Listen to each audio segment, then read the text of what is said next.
بسم الله الرحمن الرحيم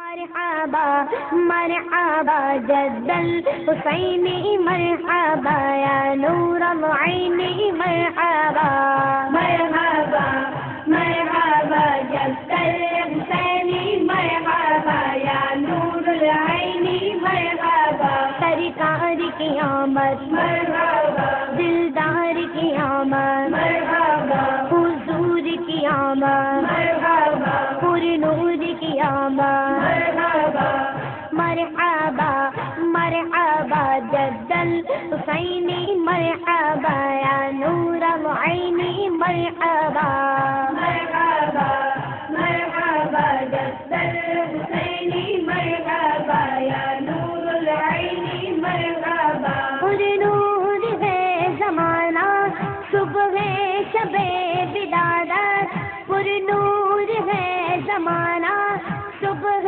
शबे बिलादत पूरे नूर है ज़माना सुबह शबे बिलादत अस्सलामु अलैकुम वरहमतुल्लाहि वबरकातुह। अऊज़ु बिल्लाहि मिनश शैतानिर रजीम। बिस्मिल्लाहिर रहमानिर रहीम। अल्हम्दुलिल्लाह नहमदुहु व नस्तईनुहु नु'मिनु बिही व नतवक्कलु अलैहि व नऊज़ु बिल्लाहि मिन शुरूरि अनफुसिना व मिन सय्यिआति अअमालिना من يهده الله فلا مضل له ومن يضلله فلا هادي له ونشهد أن لا إله إلا الله وحده لا شريك له ونشهد أن محمدا عبده ورسوله أرسله بالهدى ودين الحق ليظهره على الدين كله ولو كره المشركون. بسم الله الرحمن الرحيم. إذا جاء نصر الله والفتح ورأيت الناس يدخلون في دين الله أفواجا فسبح بحمد ربك واستغفره إنه كان توابا. يا سيدي سندي غوثي ويا مددي كلي ظهيرا على الأعداء بالمدد مجير عرمي وخذ بيدي مدى مددي خليفة الله فينا محي الدين يا محي الدين يا محي الدين يا محي الدين يا عبد القادر جيلاني. اللهم صل على سيدنا محمد وعلى آل سيدنا ومولانا محمد. ആദരണീയരായ സാദാത്യങ്ങൾ, പണ്ഡിതന്മാർ, പ്രവർത്തകർ, സഹോദരന്മാരെ, പ്രിയപ്പെട്ട കൂട്ടുകാരെ, ആമുഖങ്ങളില്ലാതെ നേരെ വിഷയത്തിലേക്ക് പ്രവേശിക്കുന്നു. അൽഹംദുലില്ലാഹ്, സ്വർഗത്തിലെത്തണം, മുഅ്മിനായി മരിച്ചു പോകണം, അള്ളാഹുവിന്റെ പ്രീതി കരസ്ഥമാക്കണം എന്ന് ആഗ്രഹിച്ചുകൊണ്ടാണ് നാം എല്ലാം ഇവിടെ ഒരുമിച്ച് കൂടിയത്. അള്ളാഹു കബൂൽ ചെയ്യുമാറാകട്ടെ. നമ്മുടെ ജാമിയ നുസ്രത്തിന്റെ സമ്മേളനം, അതുപോലെ നമ്മുടെ എല്ലാ സ്ഥാപനങ്ങളുടെയും ഉമ്മയായ മർക്കസു സഖാഫത്ത് സുന്നിയയുടെ സമ്മേളനം, കേരളത്തിലെ ഏറ്റവും വലിയ ധാർമ്മിക വിദ്യാർത്ഥി വിപ്ലവ പ്രസ്ഥാനമായ കേരള സ്റ്റേറ്റ് സുന്നി സ്റ്റുഡൻസ് ഫെഡറേഷന്റെ 40ാം വാർഷിക മഹാസമ്മേളനം തുടങ്ങി ധാരാളം സമ്മേളനങ്ങളും പദ്ധതികളുമൊക്കെ നമ്മുടെ സംഘടനാ രംഗത്ത് വരാനിരിക്കുന്നു. അതുപോലെ തന്നെ വഹാബിസവും പുത്തൻവാദവുമൊക്കെ ചിന്നിച്ചിതറിയ ഈ സമയത്ത് തൗഹീദ് അജഞ്ചലമാണ് എന്ന മുദ്രാവാക്യം ഉയർത്തിപ്പിടിച്ചുകൊണ്ട് സമസ്ത കേരള സുന്നി യുവജന സംഘത്തിന്റെ നേതൃത്വത്തിൽ മാസങ്ങളോളം നീണ്ടു നിൽക്കുന്ന ആദർശ ക്യാമ്പയിൻ ഇൻഷാ അല്ലാഹ് അടുത്ത 11-ാം തീയതി മലപ്പുറത്ത് വെച്ച് നമ്മുടെ നേതാക്കൾ തുടക്കം കുറിക്കുകയാണ്. ഞാൻ പറഞ്ഞു വന്നത്, ലോക മുസ്ലിമീങ്ങളെ സംബന്ധിച്ചിടത്തോളം എന്തുകൊണ്ടും പ്രത്യേകിച്ച് കേരളക്കാരായ നമ്മുടെ സഹോദരങ്ങളെ സംബന്ധിച്ച്, വിശ്വാസികളെ സംബന്ധിച്ച് വളരെയേറെ സന്തോഷകരമായ ഒരു സന്ദർഭത്തിലാണ് നാം ഇപ്പോൾ ഉള്ളത്. അല്ലാഹു തആല നമ്മുടെ മുൻഗാമികളായ മഹത്തുക്കൾക്ക് അതിന്റെ എല്ലാം പ്രതിഫലവും അതിന്റെ എല്ലാ സ്വഭാവവും അല്ലാഹു എത്തിച്ചു കൊടുക്കുമാറാകട്ടെ. ഇൻഷാ അല്ലാഹ് ഏറ്റവും പുതിയ ചില സംഭവ വികാസങ്ങൾ നിങ്ങളെ ശ്രദ്ധയിൽപ്പെടുത്തി നമുക്ക് സംശയ നിവാരണത്തിനുള്ള നമ്മുടെ ലാസ്റ്റ് പരിപാടിയിലേക്ക് നീങ്ങാം. പ്രിയമുള്ള സഹോദരന്മാരെ, അള്ളാഹുവിന്റെ സ്വർഗത്തിലെത്തുക, അവന്റെ പ്രീതി നേടുക എന്നതാണ് നമ്മളൊക്കെ ലക്ഷ്യമാക്കുന്നത്. അതിനിവിടെ ആർക്കും തർക്കമില്ല. മഹാനായ അബുൽ ബസർ ആദം നബി അലൈഹിസ്സലാം മുതൽ നമ്മുടെ പ്രിയപ്പെട്ട നേതാവ്, ലോകത്തിന്റെ നേതാവായ മുഹമ്മദുർ റസൂലുള്ളാഹി സ്വല്ലല്ലാഹു അലൈഹി വസല്ലമ തങ്ങൾ വരെ എല്ലാ പ്രവാചകന്മാരും ഇവിടെ വന്നത് രണ്ട് ലോകത്തുമുള്ള നമ്മുടെ വിജയത്തിന്റെ വഴി നമുക്ക് കാണിച്ചു തരാൻ വേണ്ടിയാണ്. ആ പ്രവാചക പരമ്പരയ്ക്ക് അവസാനം കുറിച്ചു കൊണ്ടുവന്ന ആളാണ് ലോകത്തിന്റെ നേതാവായ മുത്തു മുഹമ്മദ് മുസ്തഫ സല്ലല്ലാഹു അലൈഹി വസല്ലം. ഈ പരിപാടി നമ്മുടെ മലബാർ ക്ലാസ് റൂമിലൂടെ, സുന്നി ഗ്ലോബൽ വോയിസ് റൂമിലൂടെ ഒക്കെ ലോകത്തിന്റെ വിവിധ മേഖലകളിലുള്ള നമ്മുടെ സഹോദരങ്ങൾ ശ്രദ്ധിച്ചുകൊണ്ടിരിക്കുന്നു. അല്ലാഹു എല്ലാവർക്കും ബർക്കത്ത് ചെയ്യുമാറാകട്ടെ. പറഞ്ഞു വന്നത്, അപ്പൊ ഈ ആവശ്യത്തിന് വേണ്ടി, നമ്മുടെ സന്മാർഗ പ്രവേശത്തിന് വേണ്ടി ഈ ലോകത്ത് വന്ന പ്രവാചകരിൽ അവസാനത്തെ ആളാണല്ലോ നമ്മുടെ നേതാവായ സയ്യിദുനാ റസൂലുള്ളാഹി. ഇനി ഒരു പ്രവാചകൻ വരില്ല, ഞാൻ പ്രവാചകനാണെന്ന് ഇനി ഒരാൾ പറഞ്ഞാലോ അയാൾ കള്ളനാണ് എന്ന് മനസ്സിലാക്കാം. എങ്കിൽ പ്രവാചകന്മാരുടെ ഡ്യൂട്ടി ആര് നിർവഹിക്കും? അത് നിർവഹിക്കാനുള്ളവർ പണ്ഡിതന്മാരാണ്. അൽ ഉലമാഉ വറസത്തുൽ അംബിയാ ശഫീഉനാ മുഹമ്മദുർ റസൂലുള്ളാഹി. എന്റെ ഈ സമൂഹത്തിലെ പണ്ഡിതന്മാർ, അവർ അമ്പിയാക്കളുടെ അനന്തരാവകാശികളാണ്. ആ പണ്ഡിതന്മാർ ഇക്കാലമത്രയും അവരുടെ ഡ്യൂട്ടി വളരെ സമാധാനപരമായി നിർവഹിച്ചു എന്നതാണ് ഇന്ന് നമ്മൾ അനുഭവിച്ചുകൊണ്ടിരിക്കുന്ന എല്ലാ സന്തോഷത്തിന്റെയും കാരണം. നോക്കൂ സഹോദരന്മാരെ, മനുഷ്യന്റെ, ഞാനിത് പറയുന്നത് പ്രത്യേകം ശ്രദ്ധിക്കേണ്ടത് ആരെയും വിമർശിക്കാനല്ല, ആരെയും വ്യക്തിപരമായി പറയാനല്ല, അത് നമ്മുടെ ലക്ഷ്യവുമല്ല. വളരെ നല്ല ലക്ഷ്യത്തോടെ, പ്രത്യേകിച്ച് മുജാഹിദ് ജമാഅത്ത് തുടങ്ങിയ സംഘടനകളിൽ പെട്ടുപോയ സഹോദരങ്ങൾ ഞങ്ങളുടെ ഈ പ്രഭാഷണം ശ്രദ്ധിക്കുന്നുണ്ടെങ്കിൽ ഞങ്ങൾ അവരോട് പറയട്ടെ, ഇത് നിങ്ങളെ വിമർശിക്കാനുള്ളതല്ല, മറിച്ച് ഇനിയും നിങ്ങൾക്ക് സമയമായിട്ടില്ലേ എന്ന് നിങ്ങളുടെ മനസ്സിനെ തൊട്ടുണർത്തുന്ന ഒരു പ്രോഗ്രാമായിട്ടാണ് ഇതിനെ നിങ്ങൾ കാണേണ്ടത്. ഇത് ഏറ്റവും നല്ല സമയമാണ്. സുന്നത്ത് ജമാഅത്തിലേക്ക് കടന്നു വരാൻ ഇതിലപ്പുറം നിങ്ങൾക്ക് പറ്റിയ ഒരു അവസരം ഇനി കൈവരണം എന്നില്ല. അതുകൊണ്ട് മടിച്ചു നിൽക്കേണ്ടതില്ല. പരലോകമാണ് നമ്മുടെ ലക്ഷ്യം. അതുകൊണ്ട് ഈ പ്രഭാഷണം കേൾക്കുന്ന എല്ലാ ആളുകളും ഇൻഷാ അല്ലാഹ് യഥാർത്ഥ വഴി മനസ്സിലാക്കി, സംശയങ്ങളുണ്ടെങ്കിൽ നല്ല രൂപത്തിൽ ചോദിച്ച് സുന്നത്ത് ജമാഅത്തിലായി മരിക്കണം, ദീനുൽ ഇസ്ലാമിലായി മരിക്കണം. മൻ ഖാല ലാ ഇലാഹ ഇല്ലല്ലാഹ് ദഖലൽ ജന്ന ത്വഹ റസൂലുള്ളാഹി സ്വല്ലല്ലാഹു അലൈഹി വസല്ലം. സഹോദരന്മാരെ, ലാ ഇലാഹ ഇല്ലല്ലാഹ് പറഞ്ഞ് മരിക്കുക എന്നതാണല്ലോ ഏറ്റവും പ്രധാനപ്പെട്ട സംഗതി. അത് നമ്മുടെ ജീവിതത്തിൽ ഉണ്ടായാൽ നമ്മൾ രക്ഷപ്പെട്ടു. അല്ലാഹു നമുക്കൊക്കെ ആ ഭാഗ്യം നൽകുമാറാകട്ടെ. അതിനെന്ത് വേണമെന്നറിയോ? നല്ല വിശ്വാസിയായി, നല്ല ദൃഢതയുള്ള ഉറച്ച ഒരു വിശ്വാസിയായി മരിക്കണം. എന്നാലേ സ്വർഗത്തിലെത്താൻ കഴിയൂ. ദുനിയാവിൽ നമുക്ക് എങ്ങനെയും രക്ഷപ്പെടാം. യുക്തിവാദികൾ ഇവിടെ ജീവിക്കുന്നുണ്ട്. അല്ലാഹു തആല അവർക്ക് ഭക്ഷണം കൊടുക്കുന്നുണ്ട്, വെള്ളം കൊടുക്കുന്നുണ്ട്. കാരണം ഈ ദുനിയാവിന് അല്ലാഹു ഒരു വിലയും കൽപ്പിച്ചിട്ടില്ല. വൽ അർള വദഅഹാ ലിൽ അനാം. ഭൂമിയെ നമ്മൾ വെച്ചത് എല്ലാ വിഭാഗം ജനങ്ങൾക്കും താമസിക്കാനാണ്.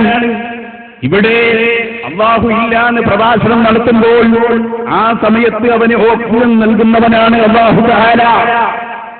കാരണം അതിന് അല്ലാഹുവിന് ഒരു പിശുക്കുമില്ല. അതേ സമയത്ത് പരലോകം എന്നൊരു ലോകമുണ്ട്. അവിടെ അല്ലാഹു ഉപകാരം ചെയ്യണമെങ്കിൽ യഥാർത്ഥ വിശ്വാസിയായി മരിക്കണം. അതാണ് വൽ അസ്ർ ഇന്നൽ ഇൻസാന ലഫീ ഖുസ്ർ ഇല്ലല്ലദീന ആമനൂ വഅമിലുസ് സാലിഹാത്ത്. ശുദ്ധ ഖുർആൻ പറഞ്ഞു മനുഷ്യരെല്ലാം നഷ്ടത്തിലാണ്, എല്ലാവരും പരാജയത്തിലാണ്. ഇല്ലല്ലദീന ആമനൂ, വിശ്വസിച്ചവർ ഒഴികെ. അതാ വിശ്വാസമാണ് അല്ലാഹു ആദ്യം പറയുന്നത്, സുന്നത്ത് ജമാഅത്തിന്റെ വിശ്വാസം. ഇതാണ് അമ്പിയാക്കളൊക്കെ പഠിക്കപ്പെടുന്നത്. അത് പുതിയൊരു ദീനല്ല. നിങ്ങൾക്കറിയില്ലേ, പിശാച് നമ്മുടെ ഏറ്റവും വലിയ ശത്രുവാണ്. ഒരു മനുഷ്യനെ പിശാച് വഞ്ചിക്കുന്നതിൽ ഏറ്റവും വലിയ വഞ്ചന എന്താണെന്നറിയോ? അവന്റെ വിശ്വാസം അങ്ങ് നഷ്ടപ്പെടുത്തുക എന്നതാണ്. അല്ലാഹു കാത്തുരക്ഷിക്കുമാറാകട്ടെ. ഒരാൾ ഒരുപാട് തെറ്റ് ചെയ്യുന്നു. തെറ്റ് ചെയ്യുമ്പോഴൊക്കെ അവന് തോന്നും, പഠിച്ചവനെ ഞാൻ കള്ളു കുടിക്കുന്നു, പക്ഷേ ഇതൊരു തെറ്റാണ്, എന്റെ ജീവിതത്തിൽ അങ്ങനെ ആയിപ്പോയി, ഇനി എനിക്കൊന്ന് മാറണം. ഈ ചിന്ത എല്ലാ സമയത്തും ഉണ്ടാകും. അതേ സമയത്ത് നമ്മുടെ ഈമാന്റെ ലെങ് ഊരിക്കളഞ്ഞാലോ, ഏതെങ്കിലും പുത്തൻ പ്രസ്ഥാനത്തിൽ നമ്മൾ പോയി പെട്ടു എങ്കിൽ നമുക്ക് തോന്നും ഞാൻ നല്ല പ്രസ്ഥാനത്തിലാണെന്നാണ്. ഇബ്ലീസ് തോന്നിപ്പിക്കുകയാണ്. പിന്നെ നമുക്ക് അവിടെ തൗബ ചെയ്യാനുള്ള സാധ്യതയില്ല. പിന്നെ നമ്മളെ നിസ്കാരം സ്വീകരിക്കുന്നില്ല, നോമ്പ് സ്വീകരിക്കുന്നില്ല. ലാ യഖ്ബലുല്ലാഹു ലിസ്വാഹിബി ബിദ്അത്തിൻ സൗമൻ വലാ സ്വലാത്തൻ എന്ന് തുടങ്ങി ദീർഘമായ ഹദീസിൽ മുഹമ്മദുർ റസൂലുള്ളാഹി സ്വല്ലല്ലാഹു അലൈഹി വസല്ലം പറഞ്ഞത്, പുത്തൻ വാദത്തിലേക്ക് പോകുന്നതോടെ ഒരു ഇബാദത്തും അവരിൽ നിന്ന് സ്വീകരിക്കുകയില്ല എന്നതാണ്. അപ്പൊ ഗൗരവത്തോടെ നമ്മൾ ഉൾക്കൊള്ളണം. പിശാച് നമ്മുടെ ശത്രുവാണ്. നമ്മുടെ അമല് മുഴുവനും നശിപ്പിക്കാൻ കൊണ്ടുപിടിച്ച ശ്രമം അവൻ നടത്തും. അതിനെതിരെ ആദർശ രംഗത്തുള്ള ജിഹാദാണ് പ്രിയപ്പെട്ട സഹോദരന്മാരെ നമ്മൾ നടത്തേണ്ടത്. നമ്മുടെ ശരീരത്തോടുള്ള ജിഹാദ്, അഥവാ തിന്മക്കെതിരെ, വിധേയത്തിനെതിരെ സമരം ചെയ്യുക. അതാണ് നമ്മുടെ ജീവിതം. ഞാൻ പറഞ്ഞല്ലോ നിങ്ങളോട്, പ്രിയപ്പെട്ട സഹോദരന്മാരെ, ഈ ഒരു രൂപത്തിൽ മഹാനായ മുഹമ്മദ് റസൂലുള്ളാഹി സ്വല്ലല്ലാഹു അലൈഹി വസല്ലം തങ്ങൾക്ക് ശേഷം ഖുലഫാഉർ റാഷിദുകൾ, ഇമാമുമാർ, പണ്ഡിതന്മാർ, ഇവരെല്ലാം നമ്മുടെ ഈ സമുദായത്തെ വളരെ കൃത്യമായി നയിച്ചു പോന്നു. ഏതുവരെ? കേരളത്തിന്റെ സാഹചര്യത്തിലേക്ക് വരും. കേരളത്തിൽ ആരാ ദീൻ പഠിപ്പിച്ചത്? മഹാന്മാരായ സ്വഹാബികൾ. മാലിക് ഇബ്നു ദീനാർ റളിയല്ലാഹു അൻഹു, അല്ലാഹു അവിടുത്തെ ബർക്കത്ത് കൊണ്ട് നമ്മളെ വിജയിപ്പിക്കുമാറാകട്ടെ. ആ മാലിക് ഇബ്നു ദീനാർ തങ്ങൾ ഈ കോഴിക്കോട്ട് തന്നെ, ഞാൻ പറയേണ്ടതില്ലല്ലോ, മഹാന്മാരായ പണ്ഡിതന്മാർ, എത്രയെത്ര സാദാതീങ്ങൾ, എത്രയെത്ര ആലിമീങ്ങൾ ഇവിടെ ദീനുൽ ഇസ്ലാമിന് നേതൃത്വം നൽകി. അതാണ് വസ്സാബിഖൂനൽ അവ്വലൂന മിനൽ മുഹാജിരീന വൽ അൻസാർ വല്ലദീന തബഊഹും ബിഇഹ്സാൻ റളിയല്ലാഹു അൻഹും വറദൂ അൻ വഅഅദ്ദ ലഹും ജന്നാത്തിൻ തജ്രി തഹ്തഹാ അൽ അൻഹാർ ഖാലിദീന ഫീഹാ അബദാ ദാലികൽ ഫൗസുൽ അലീം. വിശുദ്ധ ഖുർആൻ അടിവരയിട്ട് പറഞ്ഞു, വസ്സാബിഖൂനൽ അവ്വലൂന, ഇസ്ലാമിലേക്ക് ആദ്യം കടന്നു വന്നവർ, മിനൽ മുഹാജിരീന വൽ അൻസാർ, അതേ അൻസാറുകളും മുഹാജിറുകളുമായ സ്വഹാബികൾ, വല്ലദീന തബഊഹും ബിഇഹ്സാൻ, അവരോട് പിൻപറ്റിയ ആളുകൾ, റളിയല്ലാഹു അൻഹും, അല്ലാഹു അവരെ ഇഷ്ടപ്പെട്ടിട്ടുണ്ട്, വറദൂ അൻഹു, അല്ലാഹു അവരെയും ഇഷ്ടപ്പെട്ടിട്ടുണ്ട്, അവർക്ക് സ്വർഗ്ഗവുമുണ്ട്, അവരതിൽ ശാശ്വതരാണ്.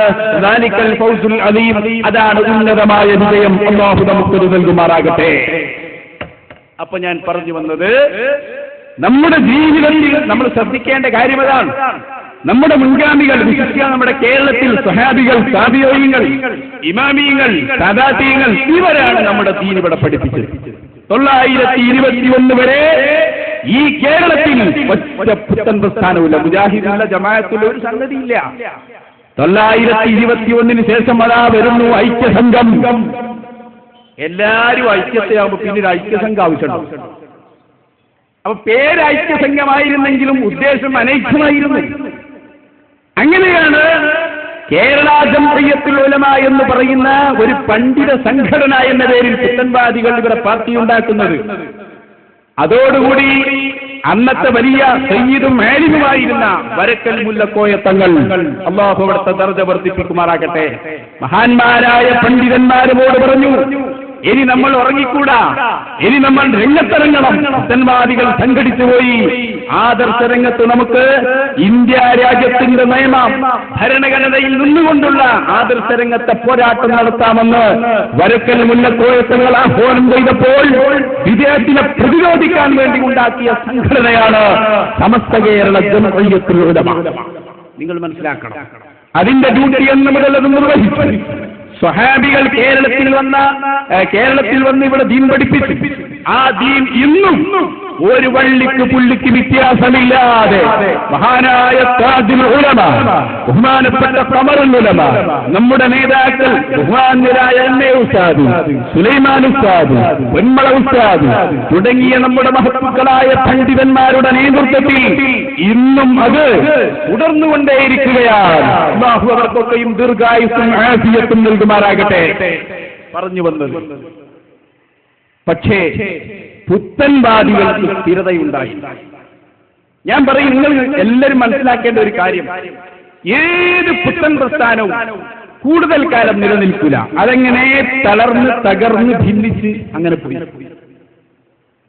ഇസ്ലാമിൽ ആദ്യമായി ഉണ്ടായ പുത്തൻവാദം ഏതാണെന്നറിയോ? ഖവാരിജികളാ. മഹാനായ ഖലീഫ അലി ഇബ്നു അബീ ത്വാലിബ് റളിയല്ലാഹു അൻഹുവിന്റെ കാലഘട്ടത്തിൽ രംഗത്ത് വന്ന ഖവാരിജികൾ, ആ ഖവാരിജികൾ അവര് സത്യത്തിൽ വന്നപ്പോ ഒരു പാർട്ടിയാണ്, പിന്നെ ഭിന്നിച്ചു കഷ്ണങ്ങളായി ഇപ്പൊ ആ സാധനം തന്നെ കേൾക്കാറില്ല. പണ്ടോ ഖവാരിജികൾ, മുഅ്തസില, അങ്ങനെ പല പാർട്ടികളും വന്നു, അവരെയൊന്നും കാണുന്നില്ല. പല പാർട്ടികളായി അവർ ഭിന്നിച്ചുപോയി. പക്ഷേ സുന്നത്ത് ജമാഅത്ത് ഇന്നുണ്ട്, അന്നും. അത് ഇന്നാ നഹ്നു നസ്സൽന ദിക്റ വ ഇന്നാ ലഹു ലഹാഫിദൂൻ. അത് ഖുർആനിൽ അല്ലാഹു പറഞ്ഞതാണ്. ഈ ഖുർആൻ, ഈ സുന്നത്ത് ജമാഅത്ത്, അതാണ് ഇന്നാ നഹ്നു നസ്സൽന ദിക്റ. ദീനുൽ ഇസ്ലാമിനെ നമ്മളാണ് അവതരിപ്പിച്ചത്. വ ഇന്നാ ലഹു ലഹാഫിദൂൻ. ആ ദീനുൽ ഇസ്ലാമിനെ, സുന്നത്ത് ജമാഅത്തിനെ ഖിയാമത്ത് നാൾ വരെ സംരക്ഷിക്കുന്നതിന്റെ ഉത്തരവാദിത്വം ഞാൻ ഏറ്റെടുത്തിട്ടുണ്ടെന്ന് പറയുന്നത് ആകാശത്തെ പടച്ച, ഭൂമിയെ പടച്ച, എല്ലാ വസ്തുക്കളെയും പടച്ച നമ്മുടെ റബ്ബാണ്. അതാണ് ഇവിടെ സംഭവിച്ചുകൊണ്ടിരിക്കുന്നത്. നിങ്ങൾക്കറിയോ, നമ്മുടെ ഐക്യം നഷ്ടപ്പെടുത്താൻ വേണ്ടി വന്ന വഹാബികൾ, ഞാൻ ഈ പ്രസംഗിച്ചുകൊണ്ടിരിക്കുന്ന സമയത്ത് അവരെട്ടാം സമ്മേളനം നടത്താൻ പോവുകയാണല്ലോ. ഇന്ന് അവർ 8 കഷ്ണങ്ങളായി മാറിയിട്ടുണ്ട്. കൂടാം, അതിലേറെ കുറവുണ്ടാവില്ല. 8 കഷ്ണങ്ങൾ ഏതാന്ന് ഞാൻ പറഞ്ഞു. അതിലേറെ ഉണ്ട് എന്ന് വെച്ച് നിസ്കാരാക്കാൻ, കുറവുണ്ട് നിങ്ങൾക്ക് പറയാൻ പാടില്ല. നോക്ക്, നിങ്ങൾ എന്തിന്റെ പേരിലായിരുന്നു ഭിന്നിച്ചത്? സാമ്പത്തിക പ്രശ്നമാണോ? സംഘടനാ പ്രശ്നം? അതൊന്നുമല്ല. പിന്നെ തൗഹീദിന്റെ പേരിലാണ് നമ്മളെ ഭിന്നിപ്പിച്ചത്. അതേ പേരിലാണ് അവർ ഭിന്നിച്ചുകൊണ്ടിരിക്കുന്നത്. ഇൻഷാ അല്ലാഹ് മൗലവിമാരെല്ലാം ഇൻഷാ അല്ലാഹ് അവിടെ കൊണ്ടുവരാൻ പോവാണ്. കോഴിക്കോട്ട് നിന്ന് തുടങ്ങിയിട്ട് എല്ലാ സ്ഥലങ്ങളിലും SYSന്റെ ക്യാമ്പയിനോടനുബന്ധിച്ച് എല്ലാ പ്രദേശങ്ങളിലും ഇൻഷാ അല്ലാഹ് ഓരോ പഞ്ചായത്തിലും വഹാബിസത്തിന്റെ ഈ ആദർശ പാത്രത്വം വിശദീകരിച്ചുകൊണ്ട് SYSന്റെ നേതൃത്വത്തിൽ സമ്മേളനങ്ങൾ നടക്കാൻ പോവുകയാണ് ഇൻഷാ അല്ലാഹ്. അതോടുകൂടി ഈമാനുള്ള ഒരാളും, ഇനി നമ്മൾ പറഞ്ഞു കൊടുക്കാത്തത് കൊണ്ട് ഒരാളും വഹാബി ഉണ്ടാകും. പരലോകത്ത് ചെല്ലുമ്പോ റബ്ബ് ചോദിക്കൂലേ, നിങ്ങൾ ഈ വിഷയം മനസ്സിലാക്കി സമുദായത്തെ ബോധ്യപ്പെടുത്തിയില്ലേ? റബ്ബിന്റെ മുന്നിൽ നമുക്ക് ധൈര്യത്തോടെ പറയണം, റബ്ബേ ഞങ്ങളാ പറഞ്ഞത് ഞങ്ങൾ പഠിപ്പിച്ചു കൊടുത്തിട്ടുണ്ടെന്ന് പറയണം. അല്ലാഹു നമുക്ക് തൗഫീക്ക് നൽകുമാറാകട്ടെ. ആ ഒരു നല്ല ലക്ഷ്യത്തോടെ നമ്മൾ ഇറങ്ങുകയാണ്. നോക്കൂ, നിങ്ങൾ എന്തിനായിരുന്നു വഹാബികൾ അവിടെ വന്നത്? എന്തായിരുന്നു അവർ ആദ്യത്തെ വാദം ഉന്നയിച്ചത്? നമ്മളെല്ലാവരും ഐക്യത്തിൽ നിൽക്കുമ്പോ ഒരാൾക്കൊരു പ്രശ്നമില്ല. ഇതിന്റെ അർത്ഥം കുടുംബ പ്രശ്നമല്ല, അല്ലെങ്കിൽ നമ്മുടെ അയൽവാസികൾ, അതൊന്നുമല്ല. ആദർശ രംഗത്ത് ഒരു പ്രശ്നമില്ല, ഇല്ല. അങ്ങനെ നിലനിൽക്കുമ്പോഴാണ് പുത്തൻവാദികൾ വന്നത്. എന്തായിരുന്നു അവരുടെ ആദ്യത്തെ പ്രശ്നം എന്നറിയോ? ഇവിടെ കുറെ ആളുകൾ മൗലൂദ് ഓതുന്നു. മഹാനായ ഖാദി മുഹമ്മദ് റഹ്മത്തുള്ളാഹി അലൈഹി കോഴിക്കോടല്ലേ അന്ത്യവിശ്രമം കൊള്ളുന്നത്?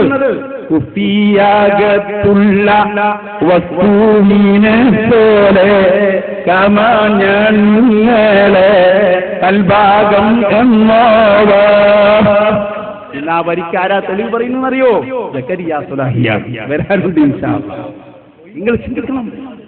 ആലി മുഹമ്മദ് റഹ്മത്തുള്ളാഹി അലൈഹി അന്ന് പാടിയ വരികൾ ഇവരർത്ഥം വെക്കാൻ തുടങ്ങി. ഞാൻ പറയുന്നത് ആലി മുഹമ്മദ് റഹ്മത്തുള്ളാഹി അലൈഹി ജീവിച്ച മണ്ണല്ലേ കോഴിക്കോടിന്റെ മണ്ണ്. ഇങ്ങനെയുള്ള നമ്മുടെ ആലിമീങ്ങളും നമ്മുടെ പണ്ഡിതന്മാരും നമ്മുടെ നേതാക്കളും നമ്മുടേതായ മുഴുവൻ ആളുകളും പ്രിയപ്പെട്ട സഹോദരന്മാരെ വളരെ ശാന്തമായി ഈ കേരളത്തിൽ പ്രബോധനം നടത്തിയപ്പോൾ വഹാബികൾ വന്നിട്ട് പറഞ്ഞു, നിങ്ങളൊക്കെ ചെറുക്കിലാണ്. ارتكبت ولا الخطا غير حسب الوعد لك أسكو فيه يا سيدي خير النبي. ഇത് പറഞ്ഞാൽ ഓ മുസ്ലിക്കാണ്. അതുപോലെ തന്നെ യാ സയ്യിദി സനദി ഖൗഫി വയാ മദദി, ഉത്തുബിയത്ത് ചൊല്ലിയാൽ അവൻ കാഫിറാണ് എന്ന് പ്രസംഗിച്ച് വഹാബികൾ രംഗത്ത് വന്നു. അങ്ങനെ വന്നിവരൊരു സംഘടന ഉണ്ടാക്കി. അതാണ് കേരള ജംഇയ്യത്തുൽ ഉലമ എന്ന് പറയുന്ന അവരുടെ സംഘടന. പിന്നെ തുടങ്ങിയില്ലേ ആഭ്യന്തര പ്രശ്നങ്ങൾ. എവിടെ എത്തിയെന്നറിയോ? ഞാൻ അതിനെ വിശകലനം കഴിയുമ്പോ ഒരുപാട് ആളുകൾ മുജാഹിദായി മുജാഹിദും മൂത്തുപോയവരും. അതാദ്യം പറയാം. ഉദാഹരണം പറഞ്ഞാൽ ചേകനൂര് മൗലവി മുജാഹിദ് വിട്ടുപോയ മൗലവി. എന്താ സംഗതി എന്നറിയോ? ചേകനൂർ മൗലവി നമ്മൾ സുന്നി എന്ന് പറഞ്ഞാൽ എല്ലാവരും സുന്നിയായിട്ടാണ് ജനിക്കുക, പ്രത്യേകിച്ച് കേരളത്തിലെ സാഹചര്യത്തിൽ. പിന്നെ അയാൾ മുജാഹിദാണ്. ചേകനൂർ മൗലവി മുജാഹിദിന്റെ പ്രധാനപ്പെട്ട പണ്ഡിതനായിരുന്നു. നിങ്ങൾ ചിന്തിക്കണം, അയാൾ ഒരുപാട് സ്ഥലത്ത് പ്രസംഗിച്ചു, വാദപ്രതിവാദം നടത്തി നമ്മളോട് മുജാഹിദായ കാലത്ത്. അയാൾ എന്തുകൊണ്ട് മുജാഹിദായി? വിശുദ്ധ ഖുർആനിലെ ഒരായത്താണ് അയാളെ മുജാഹിദാക്കിയത് എന്ന് അയാൾ പല സ്ഥലത്തും എഴുതിയിട്ടുണ്ട്. എന്താണ് ആ ആയത്ത്? വഅന്നൽ മസാജിദ ലില്ലാഹി ഫലാ തദ്ഉ മഅല്ലാഹി അഹദാ. പള്ളികൾ അല്ലാഹുള്ളതാണ്, അതുകൊണ്ട് അല്ലാഹുവിനെ അല്ലാതെ നിങ്ങൾ വിളിക്കാൻ പാടില്ല. ചേകനൂർ മൗലവി അന്ന് പറഞ്ഞ അർത്ഥം, മൗലവിമാരൊക്കെ പറയുന്ന അർത്ഥം. ഈ ആയത്ത് ഓതിയിട്ടിയാൾ പറഞ്ഞു, അതുകൊണ്ട് തന്നെ മങ്കൂസ് മൗലിദ് ഓതാൻ പാടില്ല, കാരണം അള്ളാനെ മാത്രം വിളിക്കണം. പക്ഷെ ഒരു ദിവസം അവർ മുജാഹിദിന്റെ യോഗത്തിൽ ഇയാൾ പറഞ്ഞു, അല്ല മുജാഹിദുകളെ, അള്ളാനെ മാത്രം വിളിക്കണം എന്നല്ലേ നമ്മളെ വാദം, നമ്മളും വിളിക്കുന്നുണ്ടല്ലോ അല്ല അല്ലാത്തവരെ. ഇയാൾക്കൊരു പുതിയ ചിന്ത. അപ്പൊ അങ്ങനെ ഉണ്ടോ? നമ്മൾ അത്തഹിയാത്ത് ഓതുന്നില്ലേ? ചേകനൂരിന്റെ ചോദ്യം. തഹിയാത്തിൽ എന്താ ഉള്ളത്? അസ്സലാമു അലൈക അയ്യുഹൻ നബിയ്യൂ, ഓ നബിയേ നിങ്ങൾക്ക് അല്ലാഹുവിന്റെ സലാം ഉണ്ടാകട്ടെ. ഓ നബിയെ എന്ന് വിളിച്ചത് ആരെയാണ്? 1400 കൊല്ലങ്ങൾക്ക് മുമ്പ് വഫാത്തായ മുഹമ്മദുർ റസൂലുള്ളാഹി. ചേകനൂർ പറഞ്ഞു, അതുകൊണ്ട് അല്ലാഹു പറഞ്ഞു ഒരാളെയും വിളിക്കരുത് എന്നാണ്. അതുകൊണ്ട് തന്നെ അത്തഹിയാത്ത് ശിർക്കാണെന്ന് പറയണം. അപ്പൊ നമ്മളെ മുജാഹിദുകൾ പറഞ്ഞു, അതല്പം പ്രയാസമാണ്, അത്തഹിയാത്ത് എങ്ങനെ ശിർക്കാകുക? നമ്മൾ എന്നും ചൊല്ലുന്നതല്ലേ. ചേകനൂർ പറഞ്ഞു, ഇത് ശരിയായ മുജാഹിദല്ല, അതുകൊണ്ട് ഞാൻ പോവാ. പിന്നെ ഒരു ദിവസം അയാൾ കഅബയിൽ ചെന്നു, മക്കയിൽ. അപ്പോൾ എല്ലാവരും ഒരു കല്ലിനെ തൊട്ടുമുത്തുന്നു, ഹജറുൽ അസ്വദ്. ഹജിമാരൊക്കെ അള്ളാഹു നമുക്ക് തൗഫീഖ് നൽകുമാറാകട്ടെ. ചേകനൂർ പറഞ്ഞു, ഇത് പറ്റില്ല. നമ്മുടെ നാട്ടിൽ നമ്മുടെ ഹൈന്ദവ സഹോദരങ്ങൾ അവരുടെ അമ്പലത്തിന്റെ മൂലയിലുള്ള കല്ലിനെ ചുംബിക്കുന്നത് പോലെ നമ്മൾ ഈ കല്ലിനെ ബഹുമാനിക്കുകയോ? ഇത് ശിർക്കിന്റെ കല്ലാണെന്ന് പറയണം. കുടുങ്ങിയില്ലേ മുജാഹിദുകൾ? അവസാനം ചേകനൂർ മൗലവി മുജാഹിദിൽ നിന്ന് തെറ്റിപ്പിരിഞ്ഞു പോയി. അയാളൊരു പുതിയ പ്രസ്ഥാനമുണ്ടാക്കി. മുജാഹിദിന്റെ പിളർപ്പ് അവിടെ തുടങ്ങിയായിരുന്നു. ആ പാർട്ടിയുടെ പേരാണ് ഖുർആൻ സുന്നത്ത് സൊസൈറ്റി. അയാളുടെ ഏറ്റവും വലിയ പ്രമാണ ബുദ്ധിയ. ഞാനൊന്ന് ചെറിയ രൂപത്തിൽ അയാളെ പരിചയപ്പെടുത്തി തരാം. റെഡിയാണ്? പരിചയപ്പെടുത്തുന്ന ആള് നമ്മളെ ഇപ്പോഴത്തെ ഏറ്റവും പ്രധാനപ്പെട്ട ആള് സക്കരിയ സുലൈ തന്നെയാണ്. അയാൾക്കാണല്ലോ ഇവരെ കൂടുതൽ അറിയാം, നമുക്കറിയില്ലല്ലോ. എല്ലാ വിഷയത്തിലും ബുദ്ധി കൊണ്ട് ദീനുണ്ടാക്കി മുസ്ലിം സമുദായത്തെ നശിപ്പിച്ച ഇയാൾ ഒപ്പം നിന്ന് സക്കരിയ സുലൈ പറയാണ് നിസ്കാരം 3 ആക്കി എന്നല്ല, അയാൾക്ക് ഒരു നിസ്കാരമില്ലായിരുന്നു. അപ്പൊ ഞാൻ പറയുന്നത് മുജാഹിദായി, മുജാഹിദ് മൂത്ത് ചേകനൂരായി. അതൊന്ന് കേട്ടു നോക്കൂ നിങ്ങൾ. സക്കരിയ സുലൈ പറയട്ടെ എങ്ങനെ ചേകനൂർ മൗലവിക്ക് പറ്റിയ അബദ്ധം കേട്ടോ. ഇപ്പൊ ചേകനൂർ നിസ്കാരമില്ലാന്ന് എങ്ങനെ പറഞ്ഞത്? 5 വഖത്ത് നിസ്കാരമുണ്ട്, പക്ഷെ തൊഴിലാളികൾ അത് 3 നേരമായിട്ട് നിസ്കരിച്ചാൽ മതി. 5 വഖത്തുണ്ട്, പക്ഷെ 3 നേരം വഖത്തിന്റെ നേരെ. അപ്പൊ മൊത്തത്തിൽ 3 നേരമുള്ളൂ. കേൾക്കുമ്പോ എന്ത് മനസ്സിലാവും? തൊഴിലാളികൾ ആളാട്ടെ ഇയാള്. അഞ്ചുണ്ടെങ്കിലും നമ്മൾ മൂന്നായിട്ട് നിസ്കരിച്ച മലയാളിമാർക്ക് വേറെ പണിയൊന്നുമില്ലല്ലോ. മൗലൈമാർക്കും നിസ്കരിച്ചെന്നെ ഒരു ബാങ്ക് കഴിയുമ്പോൾ കട്ട ബാങ്ക് ഇയാള് തൊഴിലാളിന്റെ ആളാട്ടോ. പിന്നെ കുറെ കഴിഞ്ഞിട്ട് പറഞ്ഞു നിസ്കാരം മൂന്നെണ്ണേ ഉള്ളൂ, അസിൽ തന്നെ മൂന്നുള്ളൂ. പിന്നെ കുറെ കഴിഞ്ഞിട്ട് പറഞ്ഞ് 2 ഉള്ളൂ എന്നാണ് എന്റെ ഗവേഷണം ഇപ്പോൾ എത്തി നിൽക്കുന്നത്. ഇപ്പൊ അയാൾ അനുയായികൾ പറയുന്നത് എന്താണെന്ന് ഞങ്ങള് നിസ്കാരം എന്ന് പറഞ്ഞാൽ അങ്ങനെ കവാത്തൊന്നുമില്ല, ലക്ഷക്കണക്കിന് ചിലവാക്കിയിട്ട് പള്ളിന്റെ ആവശ്യമല്ല. അക്കമി സ്വലാത്തൽ ദിക്രി, എന്നെ ഓർക്കാൻ വേണ്ടി നിസ്കാരം നിലനിർത്തുക. ഒരു ഓർമ്മ ഇങ്ങനെ ഉണ്ടായാൽ മതി. ബാങ്ക് കൊടുക്കാൻ വണ്ടി ഓടിക്കുന്നോ, വണ്ടി ഇങ്ങനെ വളവിൽ തിരിച്ചുമ്പോ അള്ളാന്ന് വിളിച്ച ഓന്റെ നിസ്കാരം കഴിഞ്ഞു. ഹോട്ടലിൽ ചായ വാർന്നെടുക്കുന്ന ചായ മക്കാനിക്കാരൻ റബ്ബേന്ന് വിളിച്ചാൽ ഓന്റെ നിസ്കാരം കഴിഞ്ഞു. സാധനം തൂക്കി കൊടുക്കണം പീടിയാൽ ഇങ്ങനെ അത് 2 ഉള്ളിയൊക്കെ ഇങ്ങനെ സിലാസ് നോക്കുമ്പോ അള്ളാന്ന് ഓന്റെ നിസ്കാരം കഴിഞ്ഞു. കണ്ണൂട്ടുമ്പോ കരി ഇങ്ങനെ പിടിക്കുമ്പോ അല്ലേ, കലപ്പ പിടിക്കുമ്പോ റബ്ബേന്ന് ഓന്റെ നിസ്കാരം കഴിഞ്ഞു. ഒരു ഖവാത്ത് വേണ്ട, ലക്ഷക്കണക്കിന് പള്ളിയും വേണ്ട, അള്ളാനെ ഓർത്താ മതി. അപ്പൊ ചേകനൂർ തുടക്കത്തിൽ എന്താ പറഞ്ഞത്? ചേകനൂർ നിസ്കാരത്തിനെതിരല്ല, അയാൾ പറഞ്ഞത് 5 വഖത്തുണ്ട്, എന്നാലത് 3 തൊഴിലാളികൾക്ക് സൗകര്യത്തിൽ നിസ്കരിക്കാൻ അല്ലാഹു ഇളവ് നൽകിയിട്ടുണ്ടെന്നാ. അയാൾ 3 നിസ്കരിക്കലില്ല എന്ന് അയാളൊപ്പം ജീവിച്ചവർക്കറിയാം. അങ്ങനെ തന്നെയാണ് നിഷേധം തുടങ്ങിയത്. നിഷേധം ഒറ്റയടിക്കാൻ ഞാൻ മോന്ത കടി കിട്ടുമല്ലോ, ഒറ്റയടിക്ക് തുടങ്ങിയ അപ്പൊ മെല്ലെ മെല്ലെ എങ്ങനെ തുടങ്ങും? അതാ യുക്തി. അല്ലാഹു റസൂൽ ഒരു കാര്യം പറഞ്ഞാൽ പിന്നെ സംശയിക്കുക. നിസ്കാരത്തിന് നിയ്യത്ത് വേണം. അപ്പൊ ഇവന്റെ ചിന്ത, ഞാൻ ഏതായാലും ബഹുർ നിസ്കരിക്കാൻ പോവല്ലേ, പിന്നെ അവിടെ ഒരു നിയ്യത്ത് വേണം. ഒന്നുണ്ടാക്കി വന്നതിന് ചായ കുടിക്കാനാ തുടങ്ങിയാണ് അസുഖം. പിന്നെ ഇങ്ങനെ ചിന്തിച്ചുണ്ടാക്കിയാൽ ഖബറിൽ ചോദ്യമുണ്ട്. അപ്പൊ CNI അഹമ്മദ് മൊഴി ചോദിച്ചു, ഖബറിൽ എങ്ങനെയാണ് ചോദ്യം ചോദിക്കുക? അവിടെ കെടുക്കാൻ തന്നെ സ്ഥലമില്ല, പിന്നെ മുങ്കർ നക്കീർ എങ്ങനെ വരിക? ഇതാണ് യുക്തി എന്ന് പറയാ. നമ്മളെ വിശ്വാസം എന്താണെന്നറിയോ? അല്ലാഹുവും റസൂലും ഒരു കാര്യം പറഞ്ഞാൽ അത് വിശ്വസിക്കണം. ചേകനൂര് മൗലവി പോയി, നിങ്ങൾ ചിന്തിച്ചോ കഴിഞ്ഞിട്ടില്ല. പ്രിയപ്പെട്ട സഹോദരന്മാരെ, ബാക്കിയുള്ള മുജാഹിദിൽ വേറൊരു വിഭാഗമുണ്ട്, സുബൈർ മങ്കട. അയാളും പോയി. അയാളെന്താ പറഞ്ഞു അറിയും? അയാൾ മുജാഹിദിന് ഇങ്ങനെ നിന്നപ്പോ അയാൾക്ക് തോന്നി ഈ സംഘടന തന്നെ തെറ്റാണ്.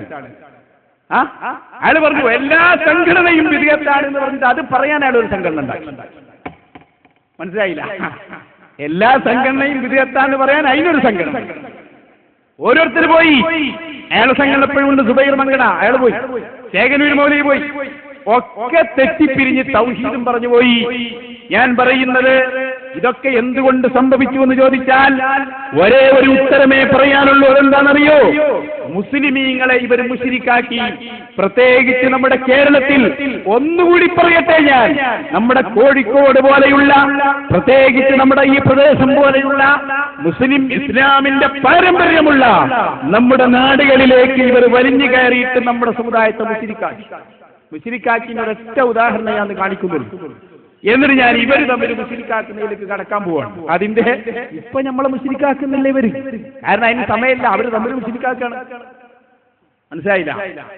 പണ്ട് ഉമർ മൗലവി അയാളെ സൽസബീൽ എഴുതിയത് എന്താണെന്നറിയാം?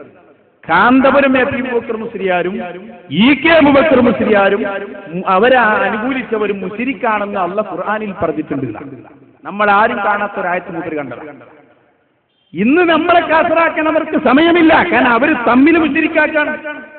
അവിടെ എത്തിയെന്ന് നോക്കൂ നിങ്ങൾ. എത്രത്തോളം അറിയോ നമ്മളെ മുശ്രിക്കാക്കി അതിന്റെ ഒരു ഉദാഹരണം, നമ്മൾ ഹജ്ജിന് ഇപ്പൊ ഹജ്ജിന് ആളുകൾ പോയിക്കൊണ്ടിരിക്കുകയാണല്ലോ. ലബ്ബൈക അല്ലാഹുമ്മ ലബ്ബൈക ലബ്ബൈക ലാ ശരീക ലക ലബ്ബൈക അല്ലേ?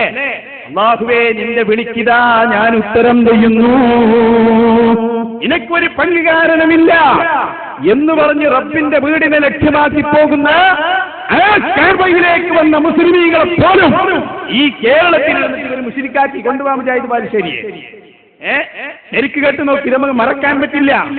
എത്ര കറക്റ്റ് ആയിട്ട് അയാൾ പറഞ്ഞതറിയോ? ഹജ്ജിന് വരുന്നവരിൽ 5 ലക്ഷം ഒഴികെ ബാക്കിയുള്ള എല്ലാവരും മുശ്രിക്കാണ്. അപ്പൊ 30 ലക്ഷമോ 35 ലക്ഷം ഉണ്ടെങ്കിൽ 5 ലക്ഷം അത് മുജാഹിദ് അത്ര ഉണ്ട് എന്ന് കരുതിയിട്ട് പറഞ്ഞതാണ്. അത് അത്രയൊന്നും ഇല്ല, അത് വേറൊരു കാര്യം. ബാക്കിയെല്ലാം ഔട്ടാണ്. അതുകൊണ്ടാണ് അവിടെ ദുരന്തമുണ്ടായത് എന്ന് വരെ ഇവിടെ പ്രസംഗിച്ചു. ആ പ്രസംഗങ്ങളൊന്ന് കേട്ടു നോക്കുന്നതൊന്നും മറക്കാൻ പറ്റില്ല. അതുകൊണ്ട് അത് ഓർമ്മക്ക് വേണ്ടി തരികയാണ്. മുജാഹിദ് ബാലുശ്ശേരി എവിടെയെന്ന് അറിയില്ല, ഏതായാലും അയാൾ പ്രസംഗിക്കട്ടെ. പറഞ്ഞോട്ടെ. നിങ്ങൾ ചിന്തിച്ചിട്ടുണ്ടോ എന്നറിയില്ല, പുതിയ വിഷയമായിട്ടൊന്നല്ല ഞാൻ പറയാൻ. മിനായിൽ ദുരന്തം ഉണ്ടായി അല്ലേ?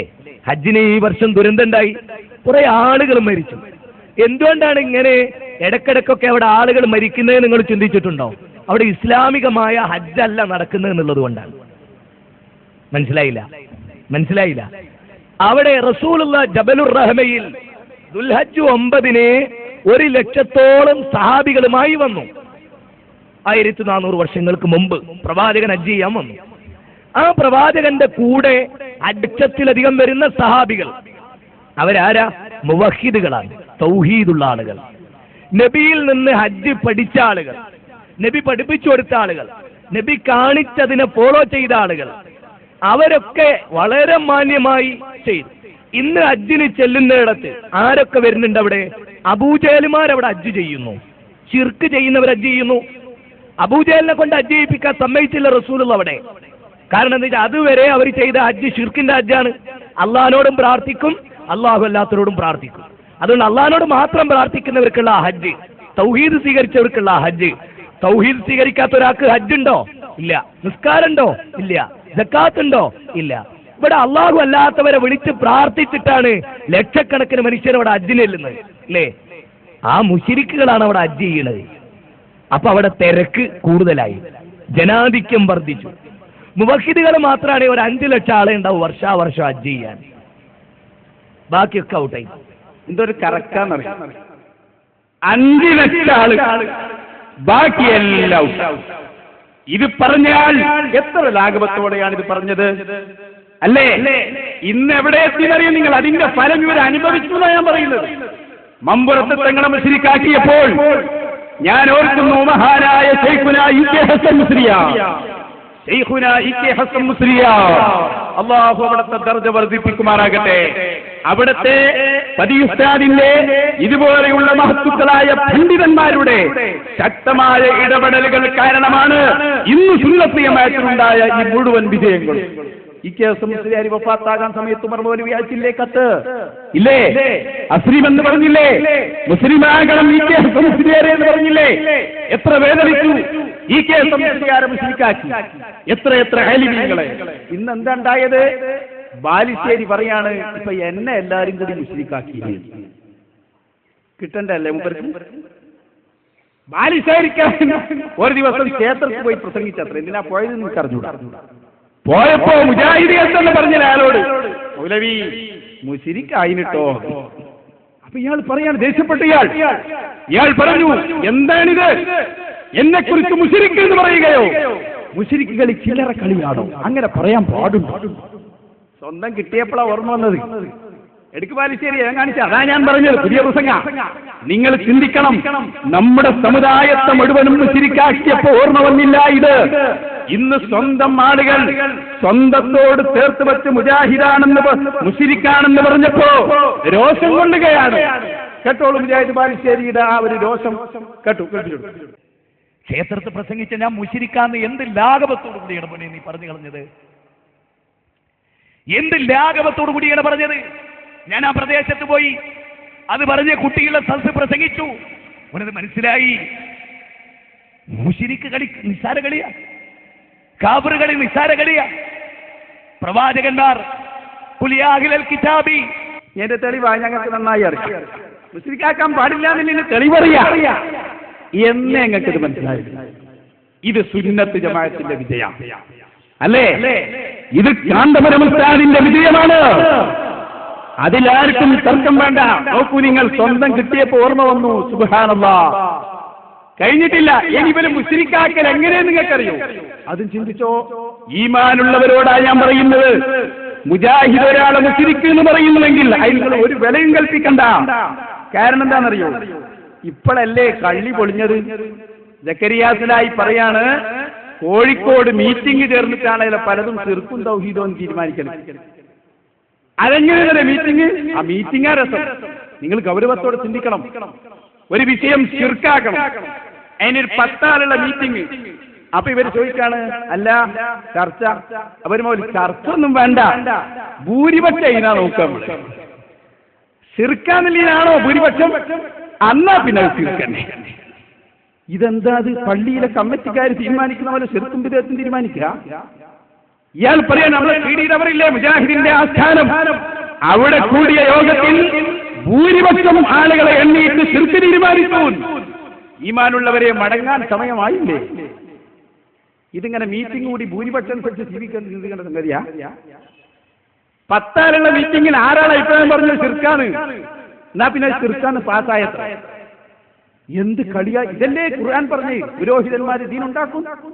പുതിയ മഞ്ചേരി പ്രസംഗം വിട്, സക്കറിയ സലാഹി പ്രസംഗിക്കട്ടെ, കായക്കൊടി മറുപടിയും പറയട്ടെ.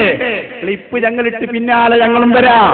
മുസ്ലിം സമുദായം ഇനി വഹാബിസത്തിന്റെ പിന്നിൽ നിൽക്കാൻ അവരെ കിട്ടുകയില്ല എന്ന് പ്രിയപ്പെട്ട സഹോദരന്മാരെ ഞങ്ങൾ ഇവിടെ പറയുകയാണ്. സക്കറിയ സലാഹി പറഞ്ഞുതരും എങ്ങനെ മുശ്രിക്കാക്കുന്നു പറയുകയാണ്. അത് പറയാതിരുന്ന ഞങ്ങൾ കുറ്റക്കാരല്ലേ? ഇയാൾ ചെയ്തതാണ്. എന്നിട്ട് ഭൂരിപക്ഷം ഉണ്ടാക്കിയത് എങ്ങനെയാണ്? ദൗറ മുനീർ മദനി വിളിച്ചു, സക്കറിയ സലാഹി യായ്വാദുള്ള അയിനൂനി ഒരു ചർച്ച ഉണ്ട്. ഇനി എന്താ പോയി ചർച്ചയാണ്? അല്ല നിങ്ങൾ വേണ്ട, നിങ്ങൾ വിശ്വാസിക്കും. ഞാൻ എന്തിനാ വിശ്വാസിപ്പിക്കണു? ജബ്ബാറുലിലേക്ക് വിളിച്ചതാണ്. കാരണം ഞമ്മക്ക് എന്തിനാ ചർച്ച? കള്ളപ്രചരണം നടത്തി, ശിർക്കാരോപണം നടത്തി, അധികാരം പിടിച്ചിട്ട് പിന്നെ ചർച്ച. ഞാൻ വരൂല, ഞാൻ പോയില്ല. അബൂബക്കർ സലീമിനെ വിളിച്ചപ്പോൾ അദ്ദേഹം പറഞ്ഞു ഞാൻ നിങ്ങൾ വരുന്നില്ല എന്ന് പറഞ്ഞു. എന്നിട്ട് ഇയാൾ എന്ത് ചെയ്തു? ഇയാൾ കുറച്ചാളുകൾ വിളിച്ചു. എന്നിട്ട് ഒന്നാമത്തെ ചർച്ച കഴിഞ്ഞു. ഒന്നാമത്തെ ചർച്ചയിൽ അത് ശിർക്കാണെന്ന് പറയാൻ കുറച്ചാളുകളും ശിർക്കാണെന്ന് പറയാൻ പറ്റൂല എന്നൊക്കെ ഒരാൾ. അപ്പൊ അയാൾ അവസാനം കഴിച്ചു ശിർക്കാന്ന് പറഞ്ഞാൽ ആരൊക്കെ? 1, 2, 3 എണ്ണി. അപ്പൊ ശിർക്കാന്ന് പറഞ്ഞാലാണ് അധികം. ഇങ്ങനെ ഭൂരിപക്ഷം തീരുമാനിക്കാം. അടുത്ത ചർച്ച കേട്ടിട്ട് നമ്മളെ ചില ആളുകളൊക്കെ പോയി. നമ്മളെ ഉമർ മൗലവിന്റെ മകൻ മുബാറക്ക് പോയി, റൌഫ് നദ്വി ജാമ്യയിൽ അധ്യാപകനായിരുന്ന അദ്ദേഹം പോയി. പക്ഷേ കയറ്റിയിരുത്തിയില്ല. തലേന്ന് റൌഫ് മദനി വിളിച്ചു. കാരണം എന്താ? ഭൂരിപക്ഷം കൂടും, അപ്പൊ ശിർക്കല്ലാന്ന് പറയേണ്ടി വരും.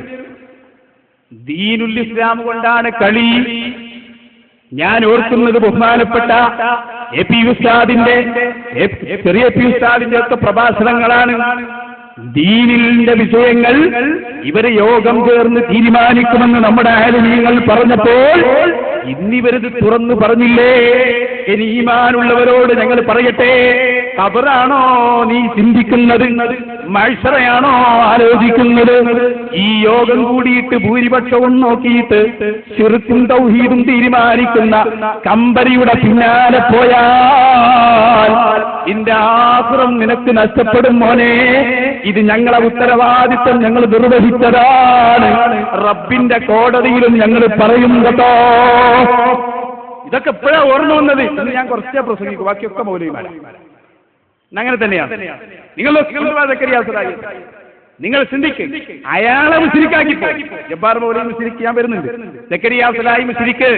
അപ്പൊ ഇയാൾ പറയാണ് മുസ്ലിക്കാക്കൽ എങ്ങനെ പറ്റും? മുസ്ലിക്കല്ലാത്ത ഒരാളെ മുസ്ലിക്ക് എന്ന് വിളിച്ചോ മുസ്ലിക്കാവൂലേ? ആ മസാലക്ക് എപ്പോഴാ ഓർമ്മ വന്നത്? എവിടെയെന്ന് ഇത്ര കാലത്? ഇത് ഞങ്ങളെ ആഘോഷമാണ്. ഇനി ഇവിടെ നിന്നങ്ങോട്ട് ഞങ്ങളെ കാലമാണ്. ഞങ്ങളെ മുസ്ലിക്കാക്കിയതിന്റെ തിക്തഫലം അല്ലാഹു തന്നിരിക്കുന്നു നിങ്ങൾക്ക് ദുനിയാവും തന്നെ. കേട്ടോ, മുസ്ലിക്കാക്കുന്നതിന്റെ ഗൗരവം സക്കറിയ സലാഹി എന്നെ പറഞ്ഞു കേട്ടോ. നമ്മളെ വാദം. എന്നിട്ട് എന്നെ കുറിച്ച് പറയാണ്, ബഹ്റൈനിൽ ഞാൻ പറഞ്ഞിരുന്നു ഈ മൈക്ക സക്കറിയ സലാഹിയുടെ നേരെ തിരിച്ചു വെക്കുന്നു. എന്നിട്ട് പോകുമ്പോൾ ഇന്നലെ തിരിച്ചു വെച്ചത്രേ. കള്ള ക്ലിപ്പുകൾ ഉണ്ടാക്കി എനിക്കില്ലാത്ത വാദം പറഞ്ഞ് മുജാഹിദുകളെ തെറ്റിദ്ധരിപ്പിച്ച് താൽക്കാലികമായി നിങ്ങൾക്ക് നേതൃത്വത്തിന്റെ പിന്തുണയും സംഘടനയിലെ സ്ഥാനമാനങ്ങളും എല്ലാം കിട്ടിയെന്ന് വരാം. പക്ഷേ എന്റെ പേരിൽ ശിർക്ക് ആരോപിച്ചാൽ, ഞാൻ ആ വാദമില്ലാത്ത ആളാണെങ്കിൽ ആ ശിർക്ക് നിങ്ങളിലേക്ക് മടങ്ങുമെന്ന് നിങ്ങളും ഞാനും പഠിക്കുകയും പഠിപ്പിക്കുകയും ചെയ്ത ഹദീസിലുണ്ട്. ആ ഹദീസ് നേരത്തെ തന്നെ ഇല്ലേ ഇവിടെ? ഇന്നലെ ഉണ്ടായതാ. ശിർക്ക് ചെയ്യാത്ത ഒരാളെ ശിർക്ക് ആരോപിച്ചാൽ പറഞ്ഞവൻ മുശ്രിക്കാവും. ഇത് ഇന്നലെ ഉണ്ടായ ഹദീസാ. നിങ്ങൾക്ക് കിട്ടിയപ്പോഴാ ഓർമ്മ വന്നത്? അതാ നമ്മുടെ അനുയായികളെ, മുജാഹിദുകളെ കഴിഞ്ഞു, അവരുടെ കാലം കഴിഞ്ഞു. മുജാഹിദുകൾക്ക് പരസ്പരം വിശ്വാസം ചിലപ്പോ നിങ്ങൾക്കറിയോ? ഒരൊറ്റ മുജാഹിദും വേറെ മുജാഹിദിനെ വിശ്വാസമില്ല. സക്കറിയ സലാഹിന്റെ അതും പറയുന്നു. പണ്ട് നമുക്കൊക്കെ ഭയങ്കര വിശ്വാസമായിരുന്നു. ഇപ്പൊ നമ്മൾ കണ്ടാക്കണം മുജാഹിദാ. അതുകൊണ്ട് കാര്യമില്ല. ഗ്രൂപ്പ് ഏതാണാ ചോദിക്കുന്നത്? ജിന്ന് ഗ്രൂപ്പാണോ ഇൻസ് ഗ്രൂപ്പാണോ? സക്കറിയ സലാഹി എന്നെ പറയും, ഞാൻ കുറച്ചേ പറയും. സക്കറിയ എന്നെ പറഞ്ഞു. പറയേണ്ടി വന്നത് കൊണ്ടാണ്. ഒരു തരം ചാരപ്പണി നമ്മുടെ പ്രസ്ഥാനത്തിൽ നടന്നുകൊണ്ടിരിക്കുകയാണ് കുറെ കാലമായിട്ട്. പരസ്പര വിശ്വാസം നഷ്ടപ്പെട്ടു. മുജാഹിദ് പ്രവർത്തകർ തമ്മിൽ കണ്ട എന്തൊരു സ്നേഹമായിരുന്നു അല്ലേ? ഏതൊരു സ്ഥലത്ത് ചെന്നാൽ അവിടെ ഒരു മുജാഹിദ് പ്രവർത്തനം ഉണ്ട് എന്നാൽ എന്തൊരു സന്തോഷമായിരിക്കും. ഇന്നിപ്പോ സംശയം, ഇവൻ ഏതാ? മറ്റേ കോക്കസാ? നമ്മളെ കാണുമ്പോ ഇപ്പൊ ജിന്ന. ഇപ്പൊ നോക്കിന്താണ് മടവൂരികൾ ഉപയോഗിക്കുന്ന അതേ പദങ്ങളെ അവർ ഉപയോഗിക്കുന്നത്. ജിന്നൂരികൾ, നവയാഥാസ്ഥികർ, ഖുറാഫികൾ എന്നൊക്കെ നമ്മളെ സംബന്ധിച്ച് പറയുന്നത് നേരെ ഇങ്ങോട്ട് കടമെടുത്തു. വളരെ സന്തോഷമായിട്ട് അവർ തമ്മിലൊരു അലയൻസ് ഉള്ളത് പോലെ. ആരെ കുറിച്ചാ പറഞ്ഞതറിയോ? സ്വന്തം സുഹൃത്തായ കായക്കൊടിയെ കുറിച്ചായി പറയുന്നത്. അതാതിന്റെ രസം. ഇനി നിങ്ങൾക്ക് കേൾക്കണോ? ഞാൻ ഒറ്റ വാക്ക് പറയട്ടെ. മുസ്ലിമീങ്ങളെ ഇനിയും മനസ്സിലാക്കാത്തവൻ മനസ്സിലാവൂലോ. കാരണം അവിടെ എത്തി. ഞങ്ങളിതിന്റെ അടിസ്ഥാന കാരണം പണ്ടേ പറഞ്ഞിട്ടുണ്ട്. അതെന്താണെന്നറിയോ? മുൻഗാമികളാണ് ദീൻ പറയേണ്ടത്. നേരായ വഴിക്ക് ഞങ്ങളെ വഴി നടത്തണമെന്ന് പറഞ്ഞ ഖുർആൻ തൊട്ടടുത്തെന്തേ പറഞ്ഞത്? സിറാത്തൽ കിതാബി വ സുന്നന. കിതാബിന്റെ സുന്നത്തിന് വഴിന. അത് പറഞ്ഞാൽ തല്ലുന്ന അല്ലാഹു ഉറപ്പാ. വഴി അത് തന്നെ. പക്ഷെ പറഞ്ഞ റൂട്ട് നിങ്ങൾ കണ്ടോ? സിറാത്തൽ ലദീന അൻഅംത അലൈഹിം. അല്ലാഹുവേ, നീ അനുഗ്രഹിച്ചവരുടെ മാർഗം. അനുഗ്രഹിച്ചവർ പറയണം ഖുർആനും സുന്നത്തും. ആ പറഞ്ഞ റൂട്ടാണ് ദീനുൽ ഇസ്ലാം. ആരാ അനുഗ്രഹിച്ചവർ? അല്ലാഹു തന്നെ പറഞ്ഞു, വമൻ യുതിഇല്ലാഹ വറസൂൽ ഫഉലൈക മഅല്ലദീന അൻഅമ അല്ലാഹു അലൈഹിം മിനൻ നബിയ്യീന വസ്സുദ്ദീഖീന വസ്സുഹദാഇ വസ്സാലിഹീൻ. ഒരാൾ അല്ലാഹു വഴിപ്പെട്ടാൽ, അല്ലാഹുവിന്റെ റസൂലിന് വഴിപ്പെട്ടാൽ അവൻ അല്ലാഹു അനുഗ്രഹിച്ചവരുടെ കൂടെയാണ്. അത് അംബിയാക്കളാണ്, സുഹദാക്കളാണ്, സ്വാലിഹീങ്ങളാണ്. അതേ അടിവരയിട്ട് പറയട്ടെ, ശാഫി ഇമാം ജീവിച്ച പോലെ, ഹനഫി ഇമാം ജീവിച്ച പോലെ, അഹ്മദ് ഇബ്നു ഹംബൽ തങ്ങൾ ജീവിച്ച പോലെ, മാലികി ഇമാം ജീവിച്ച പോലെ, ഇമാം സൈനുദ്ദീൻ മഖ്ദൂം തങ്ങൾ പഠിപ്പിച്ച പോലെ ജീവിച്ചാൽ സ്വർഗത്തിലെത്താൻ. ഈ യോഗം കൂടിയിട്ട് ഭൂരിപക്ഷം നോക്കി ശിർക്ക് തീരുമാനിക്കുന്ന കമ്പനിയുടെ പിന്നിൽ പോകേണ്ട മുസ്ലിമീങ്ങളെ, ഇത് പറയാനാണ് ഞങ്ങളിവിടെ ഈ യോഗം സംഘടിപ്പിക്കുന്നത്. നിങ്ങൾക്കറിയോ? ഇനി നിങ്ങൾ നോക്ക്, പഴയ വഹാബിയൊന്നല്ല, മുൻഗാമികളെ തള്ളി തള്ളി തള്ളി ഏതുവരെന്നറിയോ? അല്ലാഹുവിന്റെ കിതാബ് കഴിഞ്ഞാൽ ഏറ്റവും വലിയ കിതാബാണല്ലോ സഹീഹുൽ ബുഖാരി, അല്ലേ? എന്താണ് ഇമാം ബുഖാരി എഴുതിയ സഹീഹിന്റെ സ്ഥാനം? അതിൽ ദഈഫില്ല എന്നുള്ളത് വ്യക്തമല്ലേ? ഇപ്പൊ പറഞ്ഞില്ലേ, പുതിയ മുജാഹിദുകൾ വന്നിട്ട് ബുഖാരിയിലും വൈരുദ്ധ്യമുണ്ടത്രേ, ബുഖാരിയും തള്ളണമത്രേ, ബുഖാരി പറഞ്ഞാലും സ്വീകരിക്കൂല എന്നാണ് ഇരുവേറ്റിക്കാരനായ ഒരു മൗലവി പറഞ്ഞത്രേ. ബുഖാരിയല്ല, ബുഖാരിന്റെ വാപ്പ പറഞ്ഞാലും സ്വീകരിക്കൂല. നഊദു ബില്ലാഹ്, അല്ലാഹു കാത്തുരക്ഷിക്കുമാറാകട്ടെ. ഇതൊക്കെ നമ്മൾ പണ്ട് പറഞ്ഞപ്പോ ആൾക്കാർ പറഞ്ഞു, ഉസ്താദ് ആക്കങ്ങൾ വെറുതെ പറയിക്കാരും ബുഖാരിനെ കാര്യം തള്ളോ. ജയ്ദ് ബാലിശ്ശേരി വന്നോട്ടെ. ശരിക്ക് കേട്ടോ, മുജാഹിദ് പ്രസ്ഥാനത്തെ ഇവിടെ കേരളത്തിൽ പഠിപ്പിക്കുന്നതിൽ പ്രധാന പങ്കുവഹിച്ച മിസ്റ്റർ അബ്ദുസ്സലാം സുല്ലമി ഇടവണ്ണ കോടമ്പുഴ സംവാദത്തിന് ശേഷം പുതിയ ഗ്രൂപ്പിന്റെ നേതാവായി വാഴ്ത്തപ്പെടുന്ന മിസ്റ്റർ അബ്ദുസ്സലാം സുല്ലമി, അയാൾ അതിന്റെ രംഗത്ത് വന്നിട്ടുണ്ട്. ഞാൻ ഇല്ലാത്തതുകൊണ്ടാണ് അവർ തോറ്റത് എന്നാ പറഞ്ഞത്. ആരുണ്ടായ അതിലപ്പുറമായി. അത് വേറൊരു കാര്യം, അതവിടെ ഇരിക്കട്ടെ. ഞാൻ പറയുന്നത് സഹോദരന്മാരെ, അയാള് അബ്ദുസ്സലാം സുല്ലമിയുടെ ബുക്ക് നോക്കിയിട്ടാണ് ബാലുശ്ശേരി അടക്കമുള്ള എല്ലാവരും മുജാഹിദ് പഠിച്ചത്. പക്ഷെ അയാളെ കുറിച്ച് ഇവർ പറയുന്നത് എന്താണെന്നറിയോ? അയാൾ എല്ലാ ഹദീസും നിഷേധിച്ചു, ബുഖാരി നിഷേധിച്ചു. കരിമ്പിലാക്കൽ അബ്ദുൽ ലത്തീഫ് മൗലവി പോലെയുള്ള മൗലവിമാരൊക്കെ ബുഖാരി നിഷേധിക്കുന്നത് എങ്ങനെയെന്ന് ബാലുശ്ശേരി ഒന്ന് അവതരിപ്പിച്ചു. അതിന്റെ ശേഷം മൂപ്പരെ കുറിച്ച് ഞാൻ പറഞ്ഞുതരാം. ഒക്കെ കണക്ക് തന്നെയാണ്. ആദ്യം ബാലുശ്ശേരി പറയട്ടെ, സലാം സുല്ലമിയെ കുറിച്ച് പറയും. നിങ്ങൾ തന്നെ പറഞ്ഞോളൂ. എനിക്കോട്ടെ, നബിയുടെ ഒരു ഹദീസ്, മുഹമ്മദ് നബിയുടെ ഒരു ഹദീസ് സഹിയായി വന്നു. അതിനൊരാൾ നിഷേധിച്ച ഇസ്ലാമിന്റെ വിധി എന്താ? ഷഹാദത്ത് കലിമയുടെ 2ാം ഭാഗം നിഷേധിച്ച കാഫർ. എങ്ങനെ? സഹീഹുൽ ബുഖാരി എന്ന് ഒരു ഹദീസ് ഒരാൾ നിഷേധിച്ചു, ഓൻ ആരാ? ഓൻ കാഫിറാണ്, ഇസ്ലാം എന്ന് പുറത്തുപോയവനാ. കാരണം ഒരു ഹദീസ് സ്വീകരിക്കാനുള്ള മുഴുവൻ മാനദണ്ഡത്തോടെയും ഒരു ഹദീസിനെ നിഷേധിച്ചാൽ അല്ലാഹുവിന്റെ റസൂലിന് വഹിയുണ്ട് എന്നതിനെ അവൻ നിഷേധിച്ചു. തീർന്നില്ല. വമാ യൻതിഖു അനിൽ ഹവാ ഇൻ ഹുവ ഇല്ലാ വഹ്യുൻ യൂഹാ. സൂറത്ത് നജ്മ് 3-4 വചനങ്ങൾ. ആ വചനത്ത് പറയുന്നത് അറിയോ? റസൂലുള്ള അഭീഷൻ സംസാരിക്കാറില്ല, എല്ലാം വഹീന്റെ അടിസ്ഥാനത്തിലാ ദീന് പഠിപ്പിക്കുക. ആ നബിയുടെ ഹദീസ്, ആ ഹദീസ് വഹിയാണ്. ആ ആ ഹദീസ് വഹിയാണ്, ആ വഹീനെ നിഷേധിക്കലാണ്. ഒരാളൊരു ഹദീസ് നിഷേധിച്ചാൽ എന്തൊക്കെ ഉണ്ടാവുക? റസൂലിനെ നിഷേധിച്ചു, ജിബ്രീലിനെ നിഷേധിച്ചു, അള്ളാഹിനെ നിഷേധിച്ചു. ആരെങ്കിലും റസൂലിനെ അനുസരിച്ചാൽ അവൻ അള്ളാഹിനെ അനുസരിച്ചു. 4-ാം അധ്യായം 80-ാമത്തെ വചനം. ആരെങ്കിലും റസൂലിനെ ധിക്കരിച്ചാൽ അവൻ അള്ളാഹിനെ ധിക്കരിച്ചു. അമാനമയുടെ തഫ്സീറിൽ ഇത് വിശദീകരിക്കുന്നിടത്ത് ആരെങ്കിലും ഒരു സഹിയായ ഹദീസ് നിഷേധിച്ചാൽ ഫലത്തിൽ അവൻ അള്ളാഹിനെ നിഷേധിച്ചവനാ. വിശ്വാസികളെ, മുഅ്മിനുകളെ, യുവാക്കളെ, ആവേശം മൂത്ത് ഹദീസ് നിഷേധിക്കണ്ട, ഹദീസ് നിഷേധിക്കണ്ട. തീർന്നില്ല. ഇനി ഞാൻ പറയുന്നത് ഇത്തിരി സോഫ്റ്റ് ആക്കി നിങ്ങൾക്ക് എളുപ്പത്തിൽ മനസ്സിലാൻ പറയാണ്. ശ്രദ്ധിക്കണം. ഒരു കാലഘട്ടത്തിൽ, ശാന്തമായി പറഞ്ഞോട്ടെ, ഒരു കാലഘട്ടത്തിൽ ഇന്നും സമസ്തക്കാരില്ലേ, APK സുന്നികള്, അവരോട് ബുഖാരിയിലുണ്ട്, എടാ ബുഖാരിയിലുണ്ട്, മൊയ്ലിയാരെ ബുഖാരിയിലുണ്ട്, മുസ്ലിമിലുണ്ട് എന്ന് പറഞ്ഞാൽ മൊയ്ലിയാര് പറയുന്നത് എന്താ അറിയോ? ബുഖാരിയിലുണ്ടോ, മുസ്ലിമിലുണ്ടോ? എന്നാ പിന്നെ നിങ്ങൾ ദുർവ്യാഖ്യാനം ചെയ്യും. ഇല്ലെന്ന് നിങ്ങൾ പറയില്ല, ഉണ്ടെങ്കിൽ സ്വീകരിക്കണ്ട. പക്ഷെ നിങ്ങൾ വ്യാഖ്യാനിച്ച പോലെ അയക്കൂല. നേരെ പഠിച്ചൊരു മടപൂരിയോട്, കരിമ്പിലാക്കലിനോട് ബുഖാരിയിലുണ്ട് എന്ന് പറഞ്ഞാൽ ഓൻ പറയെന്താ? ബുഖാരിയിലല്ലേ. എടാ ധ്വനിയുണ്ടോ? ബുഖാരിയിലല്ലേ. മനസ്സിലായോ? മുസ്ലിമിലെ ഹദീസുണ്ട്, മുസ്ലിമിലല്ലേ. അല്ലേ? ടോണ് മാറിയുണ്ടോ?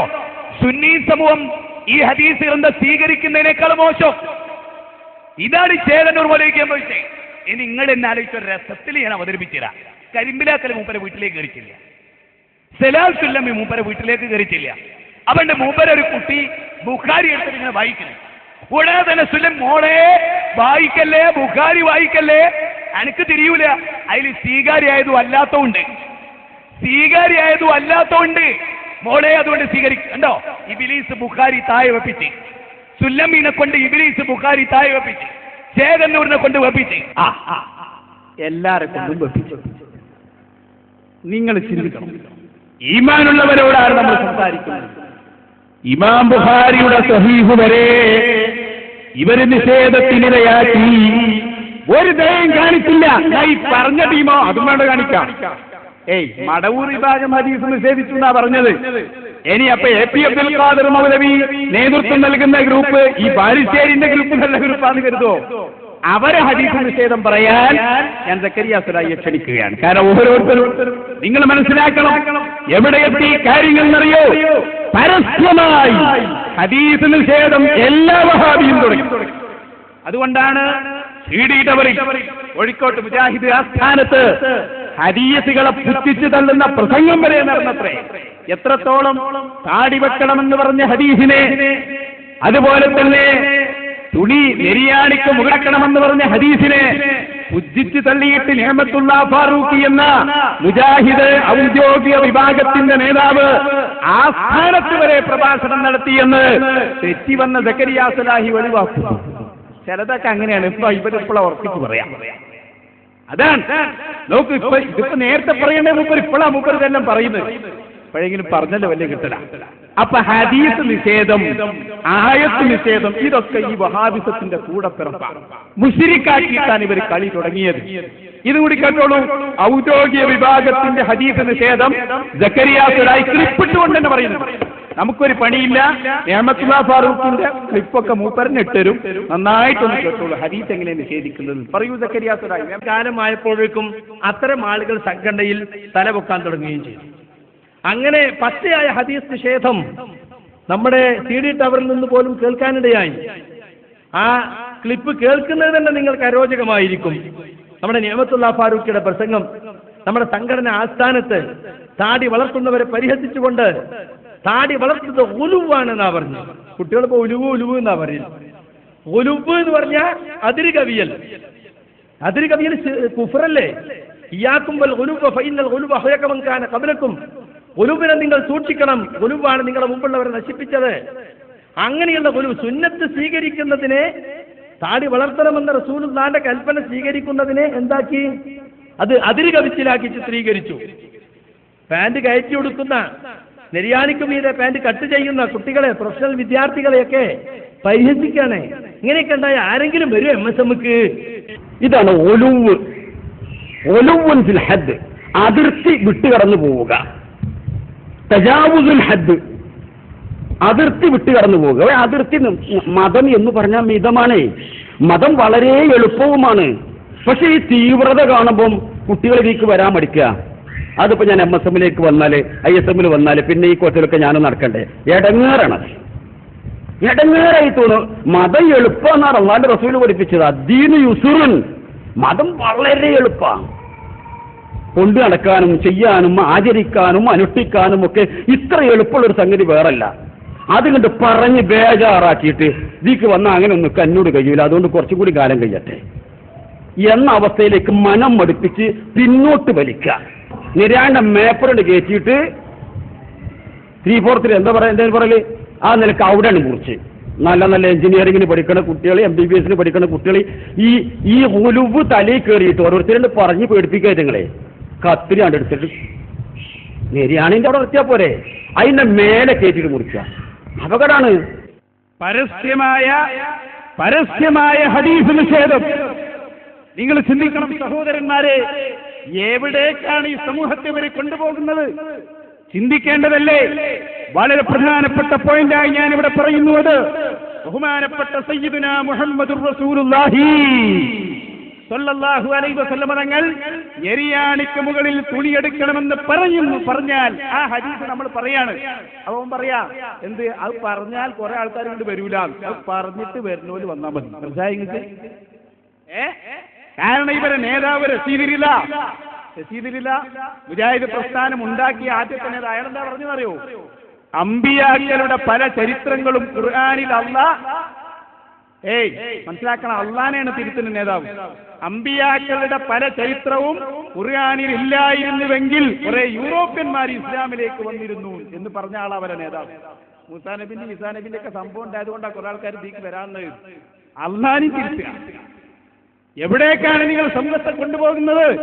നോക്കൂ നിങ്ങൾ, ഇതിന്റെ ഒക്കെ പ്രശ്നം എന്താണെന്നറിയോ? അതിന്റെ അടിസ്ഥാന കാരണം എന്തുകൊണ്ട് ഇവർ ഗ്രൂപ്പാവുന്നു, എന്തുകൊണ്ട് മുസ്ലിക്കാക്കുന്നു എന്ന് ചോദിച്ചാൽ ഒറ്റ ഉത്തരവുള്ളൂ. എല്ലാവർക്കും തോന്നുന്നു ഞാൻ വലിയ പണ്ഡിതനാണ്. ഒരു കാര്യം നിങ്ങൾ എഴുതി വെച്ചോ, ഒരാളെ ഹൃദയത്തിൽ അഹങ്കാരവും അറിവില്ലായ്മയും ഉണ്ടെങ്കിലോ മുജാഹിദോ. ഒരാൾക്ക് തോന്നാണ് എന്തിനാ ഷാഫി ഇമാം, എന്തിനാ ഹനഫി ഇമാം, ഞാനില്ല എവിടെ, പരിഭാഷന്റെ കയ്യിലില്ലേ എന്ന് തോന്നിയാൽ അള്ളാഹു നമ്മളെ കാത്തുരക്ഷിക്കുമാറാകട്ടെ. നമ്മളെ ചിന്ത ശരിക്കും പഠിച്ചോളൂ. ഒരായത്ത് നമ്മൾ കേട്ടാൽ, ഒരു ഹദീസ് നമ്മൾ കേട്ടാൽ നമ്മൾ ചിന്തിക്കുന്നത് എന്താ? ഈ ഹദീസ് ഇന്നുണ്ടായതാണോ അല്ല, ഇന്നലെ ഉണ്ടായതാണോ അല്ല, 14 നൂറ്റാണ്ടായി ഈ ആയത്ത് ഖുർആനിലുണ്ട്, ഈ ഹദീസ് ബുഖാരിയിലുണ്ട്, അല്ലെങ്കിൽ മറ്റ് കിതാബുകളിലുണ്ട്. ഇത് പണ്ഡിതന്മാർ കണ്ടിട്ടുണ്ട്. ആ പണ്ഡിതന്മാർ ഈ ഖുർആനിനെ എങ്ങനെ വ്യാഖ്യാനിച്ചു, ഈ ഹദീസിനെ എങ്ങനെ വ്യാഖ്യാനിച്ചു, അത് നമ്മൾ പഠിക്കണം. ഞാൻ പറഞ്ഞല്ലോ നിങ്ങളൊരു ഉദാഹരണം, ലാ തദ്ഉ മഅല്ലാഹി അഹദാ, അല്ലാഹനെ മാത്രം വിളിക്കണം എന്നല്ലേ വഹാബിന്റെ അർത്ഥം. ഈ ആയത്ത് നമ്മൾ കേൾക്കുമ്പോൾ നമ്മൾ ചിന്തിക്കേണ്ടത്, ഈ ആയത്ത് ഇന്നലെ ഉണ്ടായതാണോ, മിനിയാന്നുണ്ടായതാണോ, 14 നൂറ്റാണ്ട് ഈ ആയത്ത് ഖുർആനിലില്ലേ? ഹദീസുകൾ കേൾക്കുമ്പോൾ നമ്മൾ മനസ്സിലാക്കേണ്ടത്, എത്ര കാലമായി ഖുർആനിൽ ഈ ആയത്ത് ഹദീസുണ്ട്, ഹദീസിന്റെ ഗ്രന്ഥങ്ങളിൽ ഹദീസുണ്ട്. എന്നിട്ട് ഇമാമികൾ എന്താ അതിന് അർത്ഥം പറഞ്ഞത്? ഇത് നോക്കാതെ ഡിക്ഷണറി നോക്കുന്ന ഒരു ഏർപ്പാട് നമുക്ക് പാടില്ല. ഇന്നലെ കോടമ്പുഴയിൽ വാദപ്രയോഗത്തിന് ചെന്നപ്പോ അവിടെയും പറഞ്ഞു ഈ പോയത്തം, ഒരായത്ത് ഓതിയിട്ട് നമ്മൾ വ്യാഖ്യാനിച്ചപ്പോ ഇവൻ പരിഭാഷയില്ലല്ലോ, അതുകൊണ്ടാക്കില്ല. ഇവരറിവിന്റെ ഒരു ബോധം നിങ്ങൾ നോക്കി. ഏത് ഖുർആനിൽ നിന്ന് എന്ത് പറയണം, പരിഭാഷിച്ചത് വേണം. നിങ്ങൾക്കറിയോ, നിങ്ങൾ ഏത് പരിഭാഷകൾ എടുത്തു നോക്കിയോ, ഫാത്തി എത്ര പേജ് ഉണ്ടാവും ഒരു പരിഭാഷയിൽ? ഞങ്ങൾക്ക് മനസ്സിലാൻ വേണ്ടി പറയും, ഏറി വന്ന 1-2 പേജല്ലേ ഉണ്ടാവും. ഇമാം റാസിയുടെ തഫ്സീർ നോക്ക്, 400ഓളം പേജുകളാണ് ഫാത്തിഹ വിശദീകരിക്കാൻ ചെലവഴിച്ചത്. അപ്പൊ ഇനി പരിഭാഷയിലില്ലാത്ത ഒരു കാര്യം റാസിമാൻ പറഞ്ഞാൽ അത് സ്വീകരിക്കാൻ പാടില്ല, പരിഭാഷയിലില്ല. ഖുർആനിന്റെ വ്യാഖ്യാനം എന്താ, അതിന്റെ വ്യാപ്തി? ഇയ്യാക നഅ്ബുദു എന്ന ആയത്തോതിയിട്ട് റാസിമാൻ പറഞ്ഞു, കുറെ തെളിയിച്ചിട്ട് പറഞ്ഞു, ഇതിൽ നിന്ന് മനസ്സിലാകുന്നു ഗീബത്ത് പറയലും ഹറാമാണ്. ഇത് അതിന് കിട്ടും. അപ്പൊ നമ്മളെ മൗലവി നോക്കി പഠിച്ചവനെ പരിഭാഷയിലുണ്ടോ അത്? അതെങ്ങനെ പരിഭാഷയിൽ? പരിഭാഷയിലുള്ളത് മാത്രമേ ഖുർആനുള്ളൂ എന്ന് മനസ്സിലാക്കി അത് ഈ സമുദായത്തെ തെറ്റിദ്ധരിപ്പിച്ചു. അതിനെയാണ് ഞങ്ങൾ ബോധവൽക്കരണം. ഇമാമിയങ്ങൾ അവിടെ നിൽക്കണം.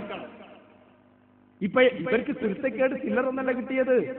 AP ഉസ്താദിന് തെറ്റി, EK ഉസ്താദിന് തെറ്റി എന്ന് പറഞ്ഞാൽ നമുക്ക് വിടാമായിരുന്നു.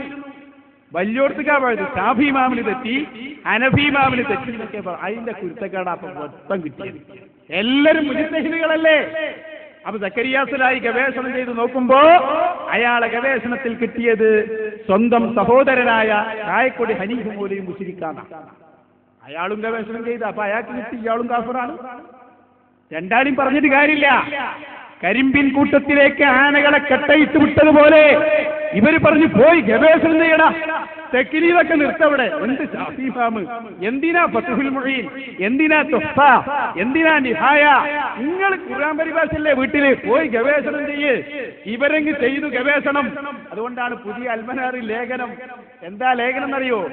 ഇജ്തിഹാദ് പരിധി വിടുന്നു. ഉറപ്പല്ലേ? ഇപ്പോഴാ തോന്നിയത്. കാരണം ഉസ്താദിനെതിരെ ശിഷ്യന്റെ ഇജ്തിഹാദാ. നമ്മൾ പറഞ്ഞു ഇമാമിങ്ങൾ പറഞ്ഞിടത്ത് നിൽക്കണം. ഒന്ന് ഞാൻ കാണിച്ചുതരാം. ഷാഫി ഇമാമിനെ വരെ ഇതിന് തിരുത്തി എന്ന് പറഞ്ഞാൽ ഷാഫി ഇമാമിന് വരെ തെറ്റി എന്ന് പറയും. ഒരു മസാല നോക്കണം. എന്നിട്ട് ഞാൻ തൗഹീദിലേക്ക് തന്നെ വരാം. ഇവർക്ക് കിട്ടാനുള്ള കാരണം ഞാൻ നിങ്ങളെ ബോധ്യപ്പെടുത്തിയതാണ്. മസാല പറയുന്നിടത്ത് അതേപോലെ നിയമം പറയുന്നിടത്തൊക്കെ ഇമാമിങ്ങളെ വിട്ട് ഇവർ വലിയ ഗവേഷകരായി. ഇപ്പൊ സ്വന്തം സംഘടന പോലും ഒഴിവാക്കിയ സക്കരിയാസിലായില്ലേ, അയാളെ തന്നെ കൊണ്ടുപോവാ. ഷാഫി ഇമാമിനെ അയാൾ തിരുത്തുന്നു. ഏതാ മസാല എന്നറിയോ? ഒളു മുറിയുന്ന കാര്യം വിശദീകരിച്ചിടത്ത് അന്യവരും വലിയവരുമായ സ്ത്രീ പുരുഷന്മാര് പരസ്പരം തൊട്ടാ ഒളു മുറിയുന്നല്ലേ നമ്മളൊക്കെ പഠിച്ചത്? അതങ്ങനെ തന്നെയാണ്. മുജാഹിദികൾ ആദ്യകാലത്ത് പറഞ്ഞത് എന്താണെന്നറിയോ? മുജാഹിദികൾ ആദ്യകാലത്ത് പറഞ്ഞത് എന്താ പറഞ്ഞത്? സ്ത്രീ ഭാര്യയെ തൊട്ടാ ഒളു മുറിയില്ല. ഇപ്പൊ പുതിയ പത്ത് ഒരൊറ്റ പെണ്ണിനെ തൊട്ടാലും മുറിയില്ല. അങ്ങനെ ഒരു പണി തന്നെ ഇല്ല. കീഴ്വായുട്ടാ പിന്നെ പണ്ടേ മുറിയില്ല. കാരണം ശബ്ദമോ വാസനയോ വേണമെന്നാണല്ലോ. മുറിഞ്ഞ് കിട്ടണമെങ്കിൽ വലിയ അടങ്ങാറാ ഇവന്റെ. അവിടെ ഇയാൾ നോക്കൂ, നമ്മളെ പരിഹസിക്കുകയാണ്. ഭാര്യയെ തൊട്ടാൽ ഒന്നുമുറിയുമെന്ന് പറയുന്ന മുസ്ലിമിനെ പരിഹസിക്കുന്ന സക്കരിയ സലാഹിയെ ഒന്ന് കണ്ടോളൂ നിങ്ങൾ. ഇപ്പൊ പെണ്ണുങ്ങളെ തൊട്ടാ ഒന്നുമുറിയുന്നല്ലേ കേരളത്തിലെ ഷാഫികള്? സ്വന്തം ഭാര്യയെ പോലും തൊട്ടാ ഒന്നുമുറിയുന്ന മകരിബ് കഴിഞ്ഞിട്ട് യശസ്കരിക്കാൻ വേണ്ടി നിൽക്കാരക്കുപ്പായിട്ടിരിക്കണ ഭാര്യനോട് പറഞ്ഞോളെ ഒരിത്തിരി കഞ്ഞിവെള്ളം എടുത്താന്ന് പറഞ്ഞാൽ ഓള് നായ്ക്കുട്ടി കൊടുക്കുന്ന മാതിരിയാ കൊടുന്ന് വെച്ചിട്ട് മാറിക്കും.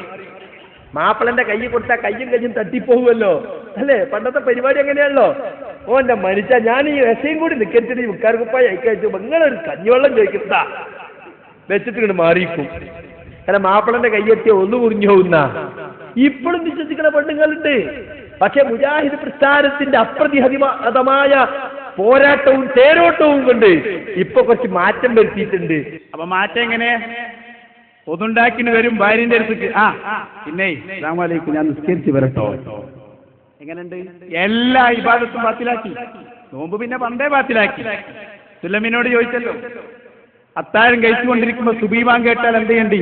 മറുപടി, പാത്രത്തിലുള്ളത് തീരുന്നത് വരെ തിന്നാവുന്നതാണ്. വലിയൊരു പാത്രം തിന്ന മഗ്‌രിബ് വരെ. ശബാബിലതാ പുതിയ ചോദ്യം. നിസ്കരിച്ചു കൊണ്ടിരിക്കുമ്പോൾ പാമ്പിനെ കണ്ടാൽ എന്ത് ചെയ്യണം? സുല്ലമിന്റെ മറുപടി, നിസ്കാരം മുറിക്കേണ്ടതില്ല, വടിയെടുത്ത് കൊണ്ടുവന്ന് പാമ്പിനെ അടിച്ചു കൊന്ന് നിസ്കാരം തുടരാവുന്നതാണ്. ഇവന്റെ നിസ്കാരക്കൊന്ന് മുറിഞ്ഞു കിട്ടണമെങ്കിൽ ഇടങ്ങാറില്ല.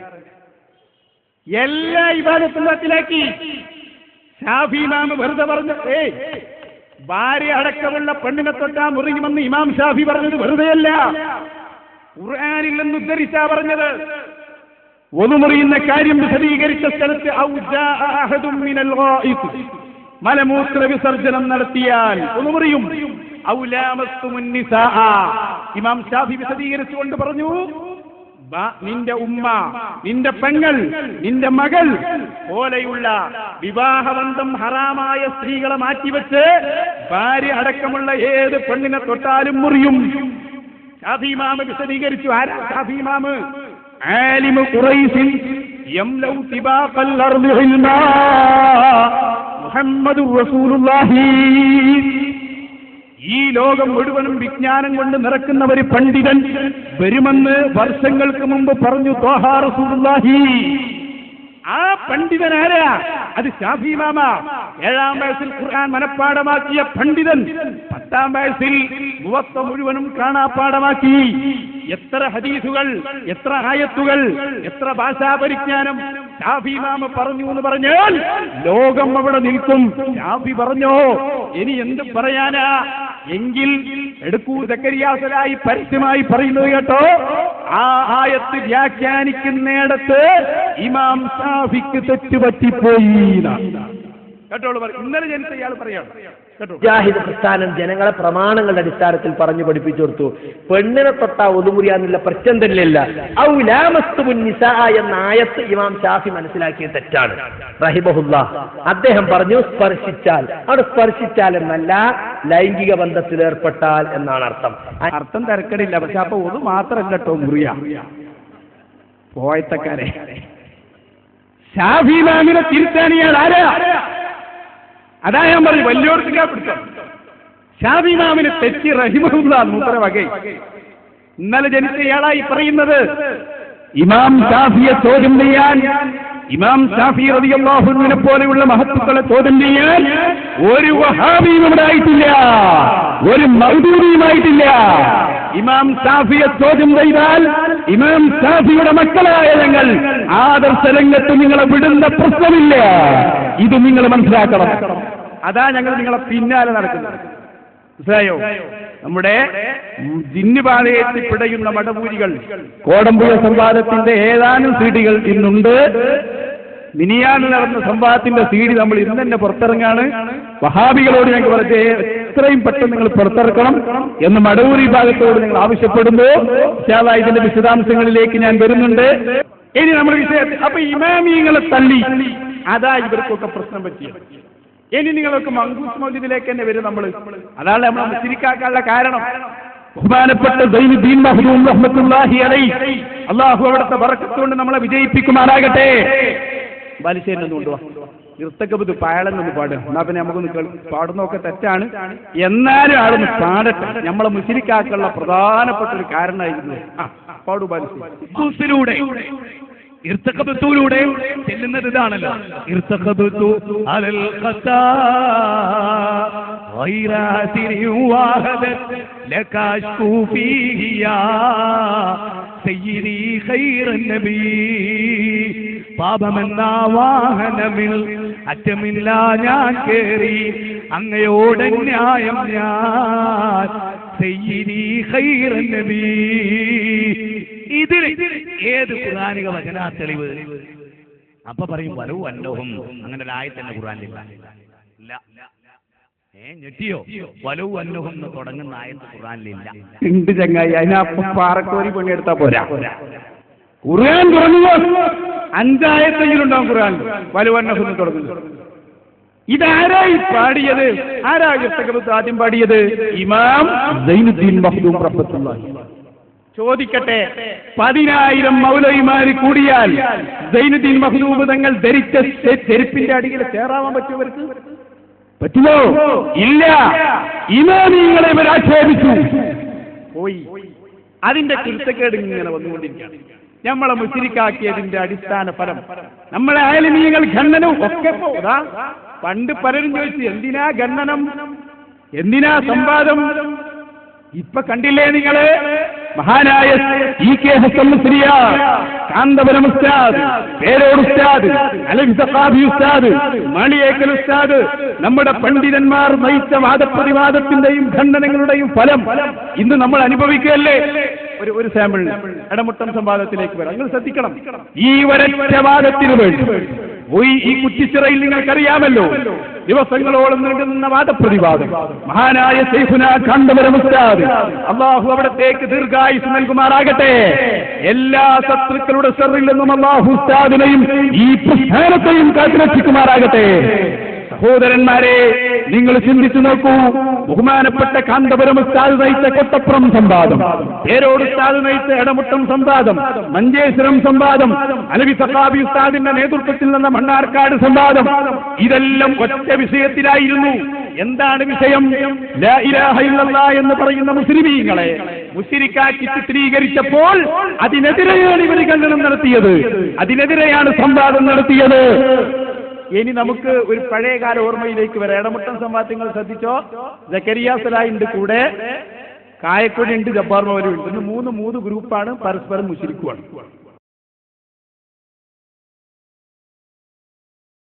സ്നേഹ